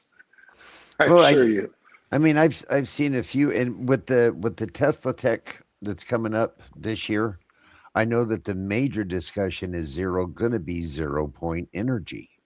Do you think that's going to be a factor in this as well? I have a friend that works for the United Atomic Energy Agency and works in the United States. He told me, heavily drinking several years ago, we already have that ability. Yeah, they were talking And about this. he said we found it, and as soon as we found it, his office never saw it. They said, "Oh, hey, we think we solved it," and then it just he never saw proof of concept. It just left the office. So the same thing that happened like with Tetons and that's from a guy I know works in nuclear physics. So the same type thing that happened with Brown in 54. Think about how bad it would be if all of a sudden oil had no value to the economy. So what they're waiting for, you guys watching, listen, you might think, who the hell is this guy's idiot misinformation? No, listen, the convergence of AI and 0 point energy, you're going to get it all at the same time. I just don't know when. And I truly believe that.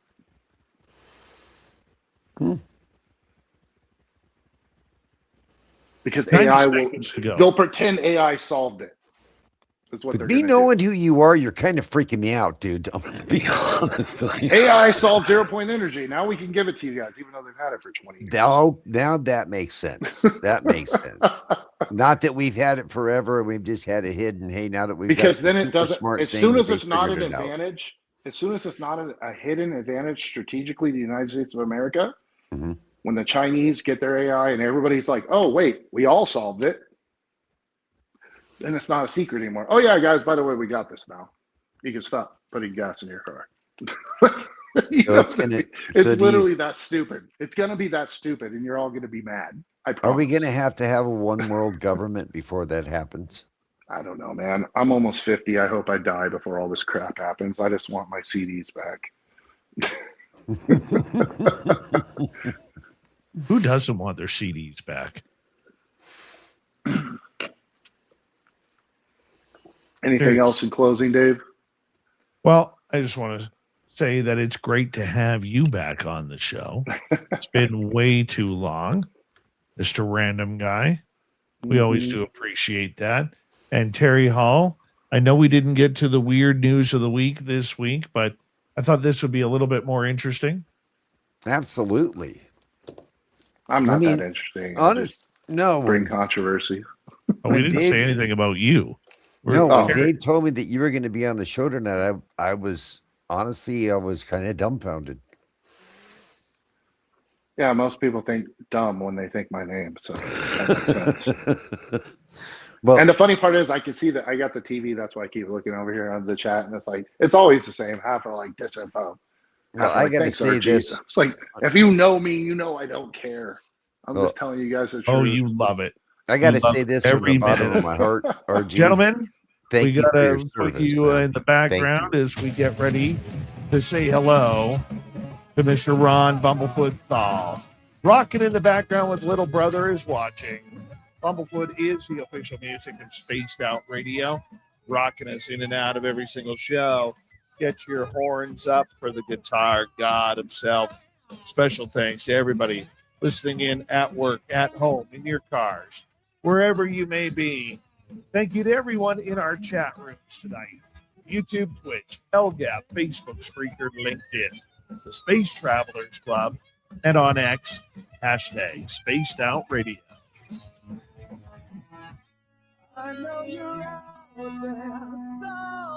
Remember, this show is copyright by Spaced Out Radio and Bigfoot Broadcasting Limited.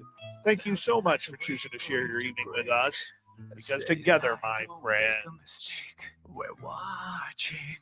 We own the night. Mr. Bumblefoot, we need a favor.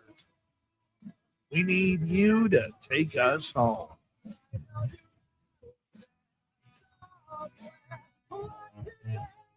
Yes, the Woo Train has docked for the night, but soon, my friends, we shall ride again.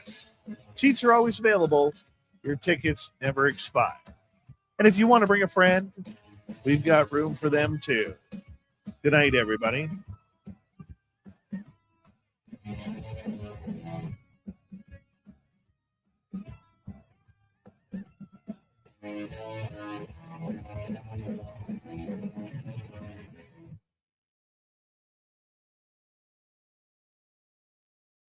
All right, boys, we are clear. Dave Here, said, Dave. we're out.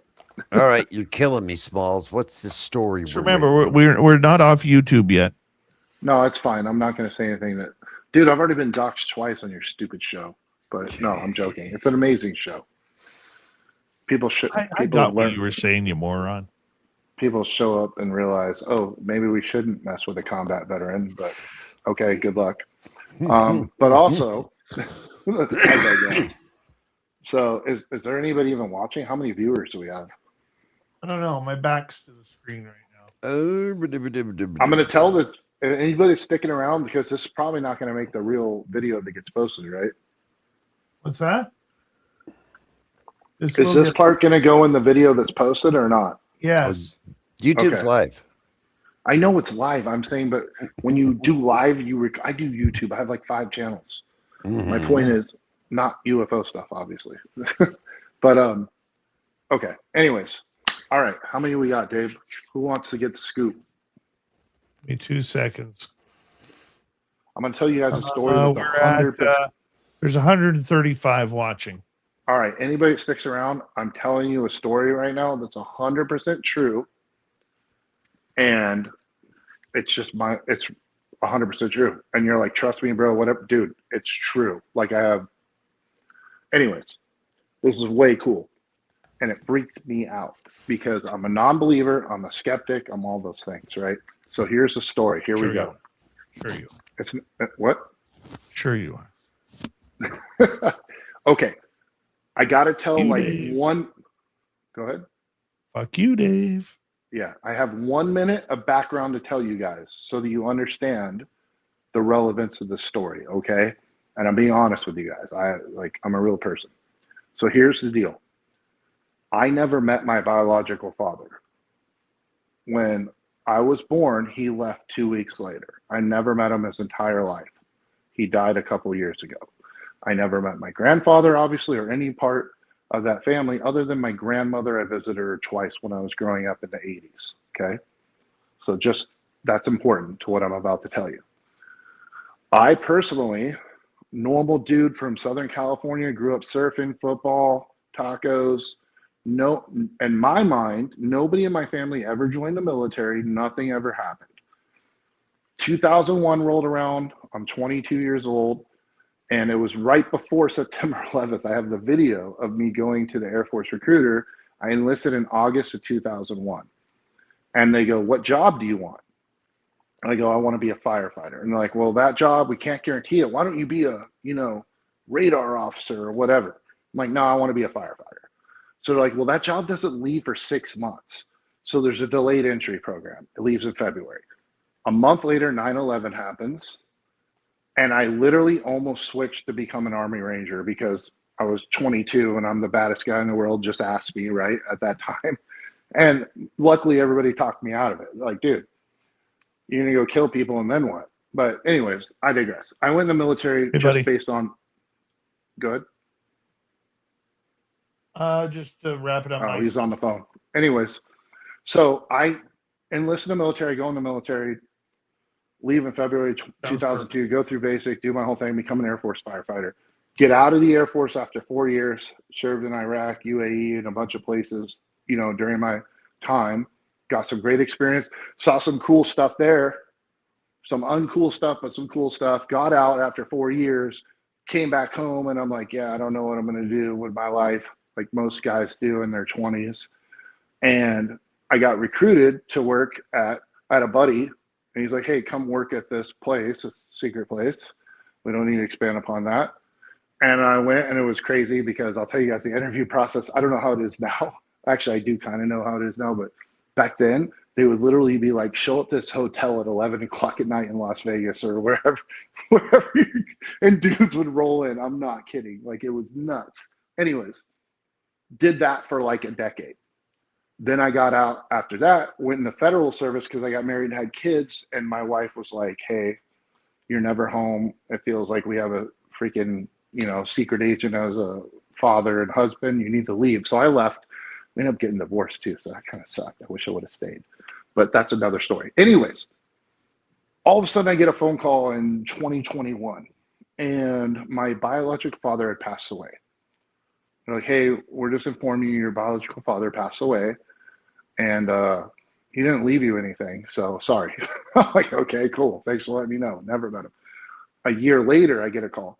Your grandfather passed away, and he left you a package. Grandfather who never reached out to me my entire life, 40-something years, left me a package. Okay, let me go check that out. This is all true, you guys. I'll do a show and pull out the box. So they send me this box, and I know nothing about this man. I know he lived in Ohio. That's all I know. I'm pulling out pictures, 30-year service award, Air Force, Pentagon award. And then I found something with stars on it, CIA. I'm like, no, dude, I work top secret stuff. My grandfather was in the CIA and I didn't even know? That's sick. Well, at this time, I'm talking to other people like Nicole and other people that are in your world. And they're like, well, you know, they recruit families, right? And I'm like, I didn't even know my dad. What do you mean they recruit families? And they're like, no, they do. They like know bloodlines because then they kind of like leverage the whole family and all this stuff. And I'm like, that's a movie, bro. That's not real. It gets weirder. It's going to get way weirder. I'm going through the box. Dude, I have my grandfather in a picture, and it's like a 35 millimeter photo. It says Havana, Cuba, during the Cuban Missile Crisis. My grandfather was there. I have a photo of him sitting there with the flags and everything behind him. It's nuts. So then I'm like, okay, this dude is crazy. He was a real one. This is an amazing story. I can't wait to tell my children. That was like 4 years ago. My grandmother just passed away 2 months ago. And I get a phone call last week, and I'm not. So now everybody's dead. My dad's dead. My grandma's dead. My grandpa's dead. It's all over for my bloodline. I'm the oldest person. I'm not even 50. That's kind of scary, actually. And I'm being open with you guys, honest. Like, I'm being 100% honest. And I get this phone call, and they're like, hey, are you, this person, you're related to this person? I go, yeah. And they're like, hey, your grandmother had a house down here, and you're the heir. And I said, okay, where's it at? Huntsville, Alabama. And I'm like, okay, that's cool. I got some property coming my way. That's cool. And so I'm like, how do I manage this? And my grandfather's sister she's 85 years old, and she's contacted me, sweetheart, never talked to her in my life. And she's like, hey, I'm here trying to help manage all this stuff. Your grandfather had an interesting life, and there's some things you need to know. And I'm like, I know he was in the Air Force. I know he worked for the CIA. She goes, yeah, it's a little deeper than that. And there's some things here that you will want to have. And I said, okay, what's that? And she goes, okay, you're going to think I'm crazy. Now think about this. This is an 85-year-old woman, pre-internet, right? And Right. She goes, well, he told us back in the 70s, before I was born. I was born in 79. So this is before all that. And she goes, it was an open secret in our family. And this is before internet, before conspiracy. So you need to understand that this was something my family accepted. Your grandfather almost had to kill a colonel one time because he was trying to get in a hangar at Wright-Patterson. And she doesn't know anything about me that I had top secret. Like, she doesn't know anything other than I'm a veteran. She doesn't know that I know for real things. And she told me, she goes, your grandfather told us right before he passed away that he was in charge. And I feel freaking stupid, and this is going to be on the internet now. And I'm actually tripping, but it's real. It's my truth. It's the actual truth. She goes, your grandfather was in charge of protecting alien crashes at Wright-Patterson Air Force Base. So your swear to God. grandfather I almost swear killed to a God. I colonel swear to who was God. trying This to gain 85-year-old access. woman I've never met said that to me and she goes, I know you think I'm insane. And I literally was like, I don't even know how to feel about this because was she lied to? Like, I'm tripping right now about that. So I'm literally this was 2 weeks ago. This is Good. fresh. Do you think that your grandfather knew you while you were in the service and just never So said she anything? said he knew of me and he was very proud of me. And now it's her and all. She was a sister. Okay. But from what I talked to other people, and I still don't believe it, but they're like, they recruit you and make you think you applied. They find guys that are arrogant, type 1, military dudes that are in the same family. And I don't feel like I didn't do anything bad. I'm very proud of Actually, my service. But like, she was like, they know who they're looking for. RG, let me And add a little it bit to was your weird, story. dude. I'm really weirded out by this. Like, Let me add a little bit to that story that might make you feel a little bit more comfortable as far as them recruiting generationally. Our friend, the film guy, yeah. With the information that we found out, apparently this is a generational thing in his family as well. That's what I can't. That's why the hair. I'm a non-believer, non-experiencer, and my hair is so. I've been freaked out like hell more than anything in my life because I'm like, wait. And then I started replaying. How did I get that job? Oh, I had a guy that said, "Hey, do you want a job?" But how do I know somebody didn't tell him to say, "Hey," like the whole thing? You don't know. And it's not like I did anything bad. I didn't do anything bad, and I didn't work with aliens, but. It's weird because it's like they knew right when I got there they could trust me. I was hired on the spot. Well, I tell you It how was I learned weird, about man. It's how freaking weird. I'll Like, tell you how I found out about how far down the road at least the government plans things is reading Operation Lockstep, the Rockefeller report from 2010 that laid out what happened to us in 2020 from start to finish. The COVID sickness stuff or something else. Okay, I yeah. don't. Oh, I'm not sorry. allowed to say that word on this show. Well, we're not on the radio, but yeah, okay. Yeah, but anyway, yeah, it laid out COVID from start to finish. I mean, with Bill Gates' involvement, where it came from, how it originated, how it spread. In 2010, when I read that, I was like, okay, if they've got it that far planned down the road, this whole generational thing with the UAP, UFO totally makes sense. The guy that I know, the experience that he had, his entire family had with him at the same time. But now, after some of the information we found out, he doesn't know if that was preordained 40 years ago.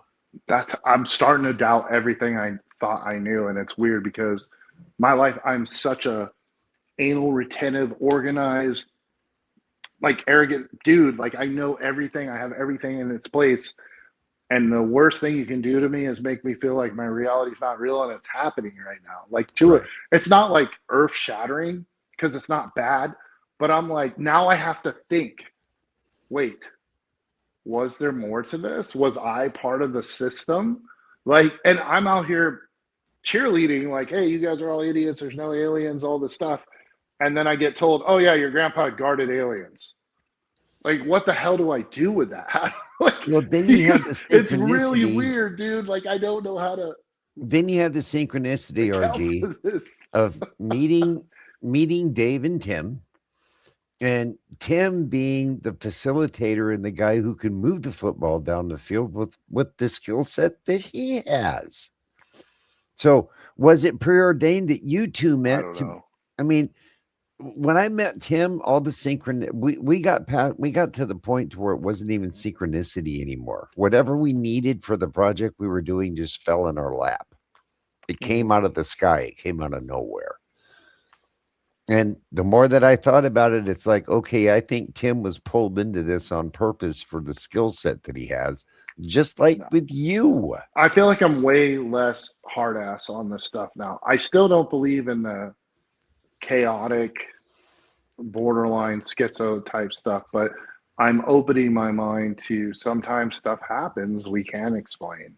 And I'm opening my mind to maybe there's more. I am open to that now, and I wasn't before. And that's part of my growth as a person. I don't know, but it's weird because this was like, it wasn't, hey, your grandfather did important things. It was, your grandfather almost killed people to protect the aliens.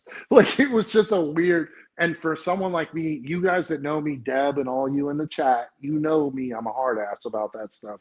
So for me to say that, I'm laughing at myself because I'm like, where do I go? Like, the universe has a sense of humor for sure to make me in this situation. I told Dave that. He's like, dude, you got to tell the audience that story. And so that's why I waited till the show was over. But 100% legit situation. And who knows if it's true or not, but the fact she said it, not knowing my background, made it extra weird. Because she doesn't know that I know you and Dave and ufology. She doesn't know I work secret projects. She just knows, he's an Air Force veteran. That's all she knows. But you know what makes sense And is it's like a deathbed confession, because like for you to tell what you know, I mean, the only time you're going to be able to say anything like that is when you're on your way out. Right. For sure. So a deathbed confession by your grandfather to his sister, yes, makes perfect sense, man. He said it's legit. And here's the thing, he did not have dementia, he had cancer. So he was not absent of the mind. Yeah, my pops and he passed was away like, from hey, cancer. just so you know, and he's referring to stuff 50 years ago, but he's like, it's here, we have it.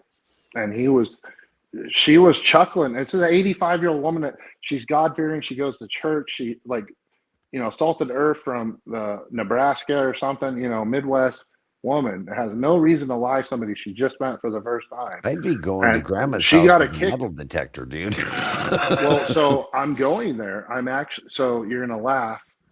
Well, I'll leave out the person I'm meeting with, but I'm going down there next week, and I'll be traveling between Huntsville and Nashville. And I have a couple of people I'm meeting with, and it's a very surreal situation for me. My grandmother was 91, so God bless her. She led a great life, a long life. I probably won't make 71, but there's nothing crazy about that. It's just when I heard that, it hit me hard because I just know what I know, and now I feel like, wait, I know all this stuff. I know the top of the food chain stuff for sure. Because I've seen the Secretary of State at my work when no one knew she was there. I'll just say that. That's the kind of access I was at. And I'm like, dude, if that's legit, holy crap. What else have I been lied about when I've seen it all, so to speak? And then you get knocked down a peg. Hey, no matter how much you know, you don't really know it all. True. Right? True. You might think you got it figured out, but you don't. The program is bigger than any person, and that's for sure. Yeah, what was odd was when Tim and I got into this, we talked to people that I had no business talking to, and meeting people like you and other people, we made very big leaps and bounds in what we were doing in a very short period of time, almost like it was preordained. It's like you said, everything we wanted, it just kind of fell in our lap. It was automatic. But the further down the road we got, the more information I was able to gather to kind of puzzle this stuff together. I think that whatever is really over the top of this is pulling people in that can promote disclosure right now. And I'll go even one level deeper, but this is where I'm getting a little woo, which I don't, but I hung out with Nicole and other people for too long, I think. Yeah. And they start asking about your childhood. Okay, so you never met your dad. You grew up angry. You were I have a 136 IQ. And I'm not saying this to say I'm special or anything. I'm probably an idiot, but I tested off the charts my whole life. I go back to third grade when I first got into the GATE program. Yeah. And my kids are now in the GATE program. They're intelligent kids. They're in school now, and they do science and all these extra activities. Back in, it was like 1987, I was in 3rd grade, and that was like one of the first GATE programs. And the weird thing was this, Nicole asked me, she goes, what was your GATE program? And this is like public school. And I go, well, they took me into a room with 3 other kids, and we'd watch videos and push buttons on, and this is true. We'd push buttons for like an hour on what we felt about the video. And they said, this is like an IQ test type thing. And then they let us play like Mario Brothers for the whole day. We never had a class, never, not once, for 2 years. Between 3rd and 4th grade, I didn't have a homework assignment. And my mom thought it was weird, but I was in the GATE program, the gifted, talented, whatever. Mm-hmm. And Nicole yeah, goes, they called it the Mensa program. Nicole goes, that's when they got you. They knew you had the aptitude. I'm like, in 1987, when I didn't go in the black projects till 2008, and she goes, that's how they do it. And it's weird because I laughed at her so much, and now everything in my world, I'm like in question about it, and I'll never know the answer. And I know people are going to skewer me in the chat, but I'm being honest with you guys. It's like something I'm working through in real time. It's I'm so 10 weird. years older it's than so you are, weird. And it was going on 10 years before they got to you. And it was called the Mensa program on the East Coast. Well, Mensa, the IQ program, I joined Mensa when I was 12 because I have a 136 IQ. Now, which is funny because I obviously do stupid things all the time, but evidently I'm good at spatial or whatever. Well, isn't it funny how most of us who went to the Mensa program, who joined Mensa, had some sort of experience with the GATE program when we were in 3rd or 4th grade as well. And my kids are in it, but now they just like play instruments and do computers. But when she started reading back to me and I looked into it, I'm like, wait, why was there 3 kids in a dark classroom with, and back then, this is back in the day when the TV was on the cart in the 80s. Remember? Like, there was you had one the AD TV guy that brought it in. Yeah, Yeah. there was like 2 TVs in a school, and we would share them. We had overhead projectors, and we had our own dedicated TV for 3 kids. And to be like, watch this video and tell us if it makes you happy or sad, like weird stuff for an entire school year, not a day, not a week. And at then the you get time, to play Nintendo on top of it? and then they would give us a Nintendo Entertainment System with Super Mario 2, so we wouldn't care. And I did that for 2 straight years, 1987, 1988. And my mom had a parent-teacher conference, and I was there with her, and I'm a kid. I'm 8 years old. And the teacher's like, yeah, your son's doing fantastic in the GATE program. And I'm like, I literally play video games all day. And that's when Nicole's like, yeah, you were probably getting drugged and doing all this stuff. I don't know about all that. But, like, that's why I'm like, dude, what is going on? Like, this is crazy. And then with your background, it's not, you're not a very good candidate for regression either. Well, there's a lot of bad things in there too. So I don't know if you want to go digging. I've seen the first experience, and I'll tell you this because it wasn't part of my classified experience. When I got to Iraq, they sent us over to UAE at Al Dhafar Air Base, and I was fire crash rescue. And my buddy worked reconnaissance. They were launching the U-2s. This is 2004. And I walked in there, and they had back then, they would print the targets, like huge tables of targets. And I'm 25 years old, and I walk in there, and I'm like, hell yeah, we're in war. Let's kill people, blah, blah, blah, whatever, dumb stuff. And he goes, check this out.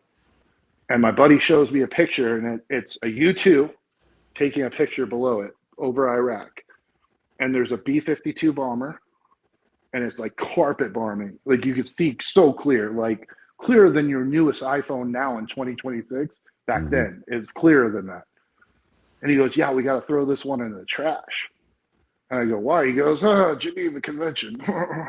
I was like, oh shit, what are we doing? Like that was my first clue. Everything is not as it appears. Then we had like Fox News and stuff, like the USO when we're deployed. And I'd be like, XYZ attack happened today. And we'd like look outside. No, it didn't. So like we knew right away, like, let's wag the dog. And so like, yeah, so I have mixed emotions on that whole experience too, that my son will never join the military if I have anything to do with it. Yeah. Yeah. But Well, that's a whole nother story. I got to say this, RG, thank you for your service. No, it's all good, brother. I did it for myself, to be honest. I was selfish about it. I wanted something different. I wanted to prove myself. And then I experienced a life that I'm thankful that I have that perspective, but some of the things you'll never unsee. Oh, For man. sure. I come from a big, long line of family that says, if you're going to come in my room, don't sneak. Just walk in here and get what you need and leave. Oh, Nicole's in the chat. Okay. I just saw. Oh, you brought everybody out of the woodwork tonight, dude. Tim was in the chat. Nicole's in the chat. Tim just wants to sell my videos. No, I'm joking, Tim. I love you. Oh, guys. Anyway, I got to call in an evening. RG. Yeah, I'm good. I just wanted to it's share a pleasure. that tidbit. I appreciate you, brother. Dude, that story is incredible. And hey, drive safe and be careful going back east. Best of luck I'm to you on your flying. journey of discovery.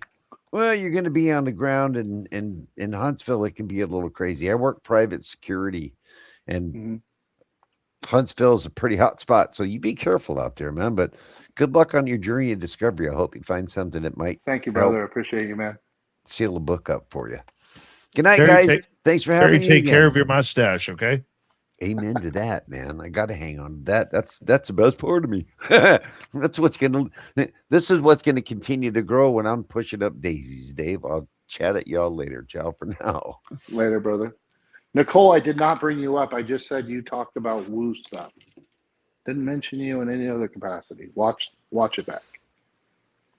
All right, everybody else, we are going to call it the night tonight. Thanks, guys.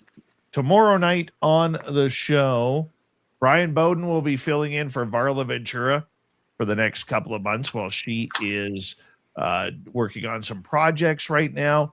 So that's okay. We'll have Brian tomorrow. Thank you tonight to our good friends, Little Kit and Candace, Pre-Blown, T-Bone ×2. T-Bone also giving out 5 memberships, and Swamp Dweller giving out a membership as well. And big thank you to all of you for listening. And don't forget to give us a thumbs up. Hit subscribe if you haven't already. Ring that bell, as we are here 5 days a week, soon to be 7. Soon to be 7, which is exciting times around here. So I want to say thank you all for listening in tonight. We will do it all again in about 21 hours. No, 20 hours and 34 minutes. How's that sound for you guys? Sounds perfect for me. Thank you, everybody. We will talk to you tomorrow night.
Stay healthy, my friend. You too. If you need bail money, give me a call. Always, Dad.